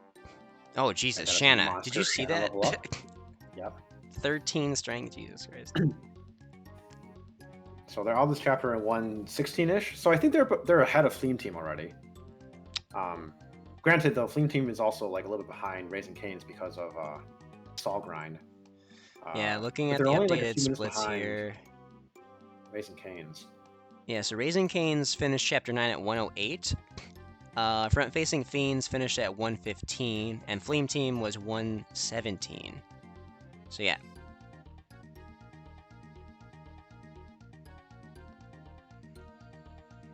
Yeah, and Flame Team should have, like, you know, relative to, like, if everything is performed optimally, like, the Shanna team would be in last place, and so within 2 minutes is, like, fine, but, like, the Sol grinding that happened earlier is expected to set this team back a little bit as well in the early game. Mm-hmm. So, these are the two teams that should be in 3rd and 4th at this point in the game. Mm-hmm. All right, so that was kind of a sad Roy level up from them, but he got strength at least, so like Yeah. I'm not gonna complain about that. Like if you were resetting for level ups, I would actually probably take that. Yeah. So because the Shanna is so strength blessed, this part of their strat with the sword grind is a lot faster than in my run as well. Mm-hmm. Like you park Shanna here with the support, and then you just kind of like get all of the one range enemies. Is that going to impact her timing on hitting the sword rank that she's looking for? No, because so here's the thing. In my strat, I have her hit D rank swords by chapter 12 so that she can actually one round the fighters even if she's strength screwed. Mm-hmm. If you're not strength screwed, you don't need D rank swords to one round the fighters. You just iron sword them. Mm-hmm.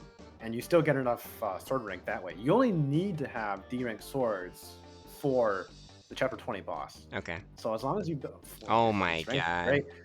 So as long as you build up your your sword rank before then you're pretty much all set. Yeah. So I feel like a lot of this is like pretty extra. Yeah. Like what you could really do here is just is just pick up Roy, fly him according to the speedrun strat, like not to play Marcus in the first place.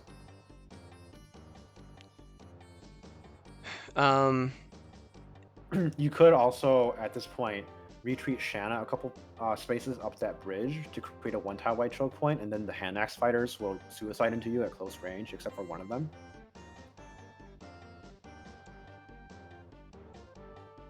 The Roy is pretty ass right now, but like because the Shanna's so blessed, you know, you just dump all your stab boosters in the Roy.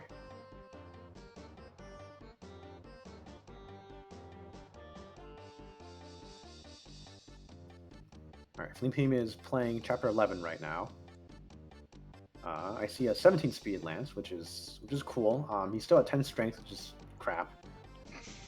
Yeah, that's rough. Yeah, that's -5 on strength is.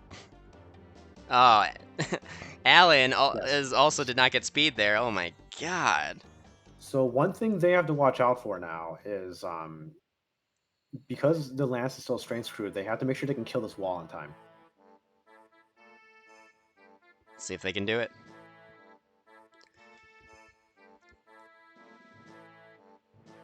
Like conceptually, it's not super hard because you can just have arm dance, but they might forget that, or they might like, you know, follow the notes too closely and be like, "Why isn't this happening?" Oh wait, Yeah. it's because I'm so screwed. You know, just because you can follow the notes doesn't mean that like, you know, you're 100% ready for this, right? Okay, you have to. Yeah, I see the hand axe. Okay. Okay. Are they? Good. Yeah, because Marcus attacking the wall is or is not supposed to happen. That doesn't usually happen. Okay, so they're aware. I recall. Yeah. Good adjustment by them in the moment.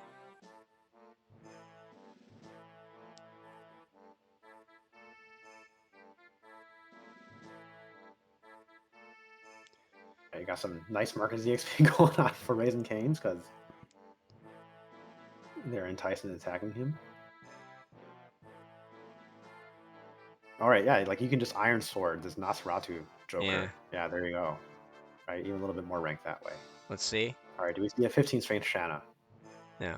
No. See, they got to be careful now. If she doesn't get any more strength, that they're in the Murdoch looping healing threshold matchup. Yes. Oh, hey, Klein's here. Let's see what happens on the Flame Team. Oh, no move.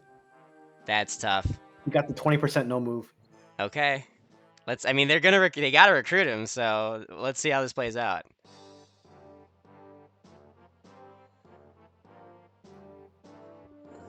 Lily's switching. Right? He moves. He does. Yeah, he moves with the team. He doesn't move at the end of the turn. Yeah, you got the 20% no move. So they have to work around this too.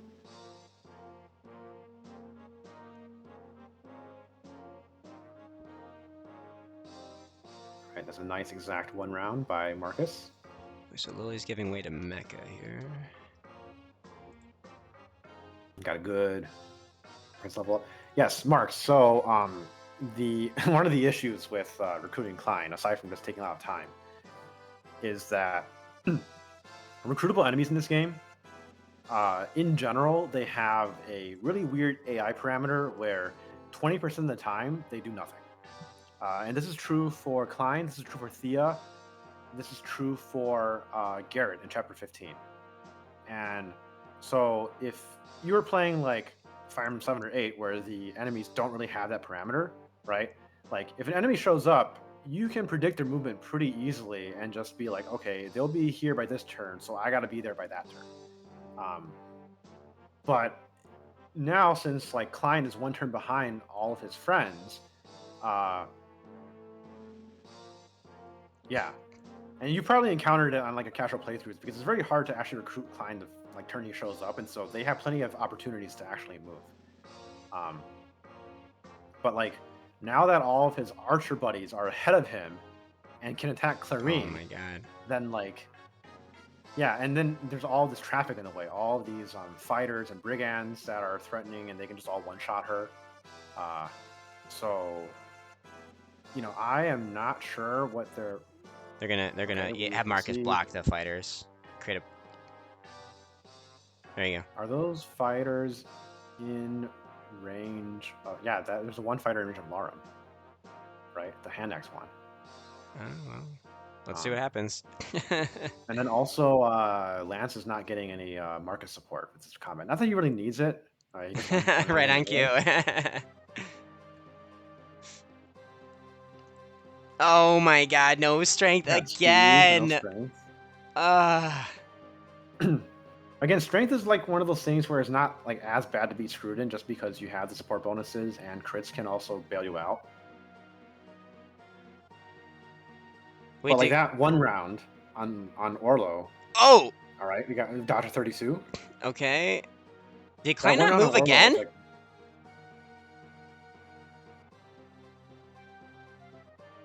No, I guess not. So he's. Oh wait, they can do it. I think they can do Is it. he even within 2 movements though? I think they're. Oh, I don't. They need 2 full moves. They're 1 short. Oh my god, no way. They're 1 short.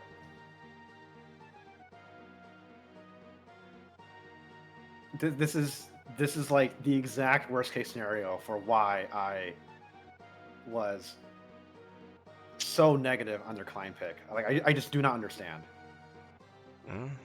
Usually this doesn't happen, but it usually doesn't always happen. I mean, so I guess usually it doesn't always happen, but let's consider for a moment. So Klein has had 3 turns of move, right? So far? Yeah. I believe it's 3 turns, it's not 4, right? Okay. So if you have a 20% chance to not move on any turn, right? So him not moving on 1 turn is equal to the chance of 1 minus him moving on every turn. So 0.8, 0.8, 0.8, 0.64 times 0.8, 6 times 8 is 48. They reset. Roughly Okay. just over 50%. Yeah, just over a 50% chance for him to not move once. Yes. Okay. And then it's 1/5 of that. So 5 times 50% divided by 5. About a 10% chance, just under a 10% chance for him to not move twice. Yeah. Right. Now, are you going to bank an end of this chapter? This is not like a short chapter. It's not a super long one either, but at that point it is. It's medium. Going on for a while. Yeah. Are you going to bank a big reset on this? You know, I am not sure about that. Yeah. Raising Canes, we see one interesting thing here. So because they got they are moving geese down there for some reason. I am not really sure why. We'll find out. We'll find out. Also, drafting the sky is top right. They're fielding Deke to help do the combat that I think the alien cavalry person is supposed to normally do. Yeah, Deke Clarine. Clarina do the mounted stuff, and then Deke to do the fighting stuff. Yeah. He is a bit bleh on his stats, so we'll see if he actually even does that, because he's exposed to an archer and a mage, and he can very easily die in this turn, I think. He's fine. Trust. He leveled up I'm luck. not sure that's speed level up. Okay, so Clarina will block off a mage. Yeah. Interesting. This is like freaking brilliant. This is, I mean, them getting a little bailed out by luck, because Yeah. you got some I think deep they fancies used their there. break to cook this strat. So I don't think this Okay. is.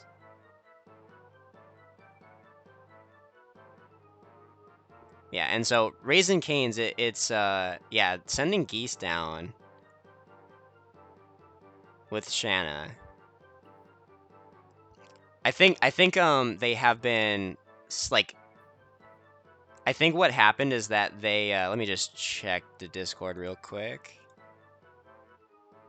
Yeah, I think what's been happening is that when they got warp denied, I don't think they had a backup plan ready, and so I think they've been cooking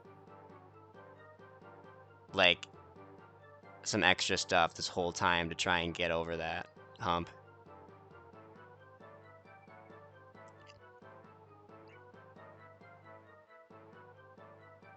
Okay, oh, restore. there's an Orion- Restore. There's a restore. Okay. Okay. So they do have Cecilia, who can be using Okay, restore yeah. on the later chapters when they're getting berserked and stuff. Yes. Did they recruit Sue at all and do anything with her? I honestly don't know. I don't remember that either. Yeah. Mecha left his text up. Oh yeah. Surely someone can tell him. It's his stream, so. Surely one of No, his they're chatters. still swapping right now. They're still swapping right now. But yeah, this is a super easy strat for Shanna, especially when she's this blessed. Yeah. I guess teammates did all the RNG work for him, so he just needs to execute from here on out. Look at that one shot of Orlo. Oh, I did get a. No, that's fine. Okays at least has a pretty good Roy right now. Okay, wait. We do have Oh, this is weird. The Orion's Bolt. Okay.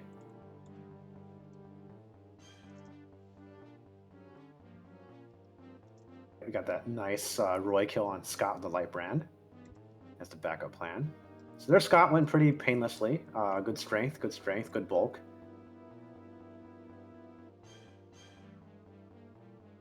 Okay, I feel like their thing is broken right now too. So What? because their stat tracker is broken, so they're bringing up like a new stat tracker every single time when they level up, and then like fades in and fades out. Oh, yeah. So I think Glukes is not using the same program as the others, so yeah, it'll get updated once Genna takes back over. So I see. yeah, so Well, in their second attempt of Chapter 11, they are having the complete opposite of Klein RNG, which is that he's going the right place now. And he did move both times. I don't know if that Roy could have died there. I didn't see how much HP he had. Let's check this out. Oh no, he wasn't at risk of death. So we did get an accurate Shanna reading here. I don't know why it has Alan and Lance on it, but we. Is the Alan like minus whatever? I don't really know either on there, but just pay attention to the Shanna part. Yeah, the +3 strength. I mean, that's all you need to know, right? Yeah. Oh, they got Klein this time? Okay, nice. Yeah, they got basically the exact opposite in terms of luck. I think Clarine, unless they somehow manage to seize his turn, is basically dead, and they can't see this turn because they can't move on there. Well, they don't have Clarine drafted, so I don't think they care about that. I know, it's just like wasted combats. Yeah.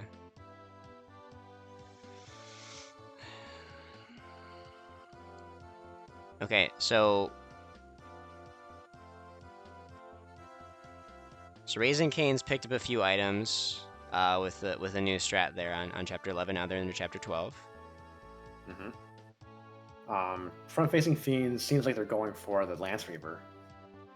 I see Jarrett being deployed there. Yeah. Which is it's nice. It's cool insurance for the Roy team. Yeah.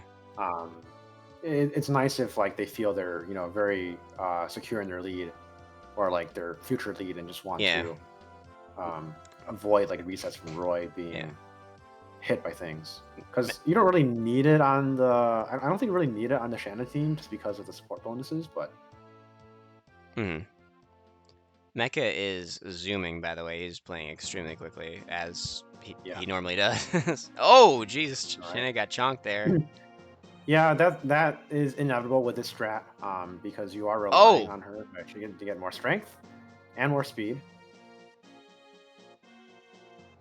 Okay, now they don't have to worry about the weird Murdoch killing AI that only happens when Shanna has 14 strength.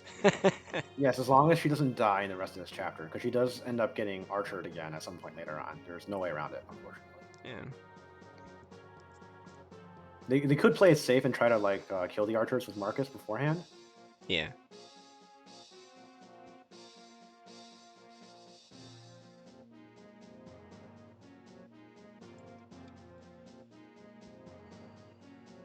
All right, we got some more Deke action going on with drafting the skies.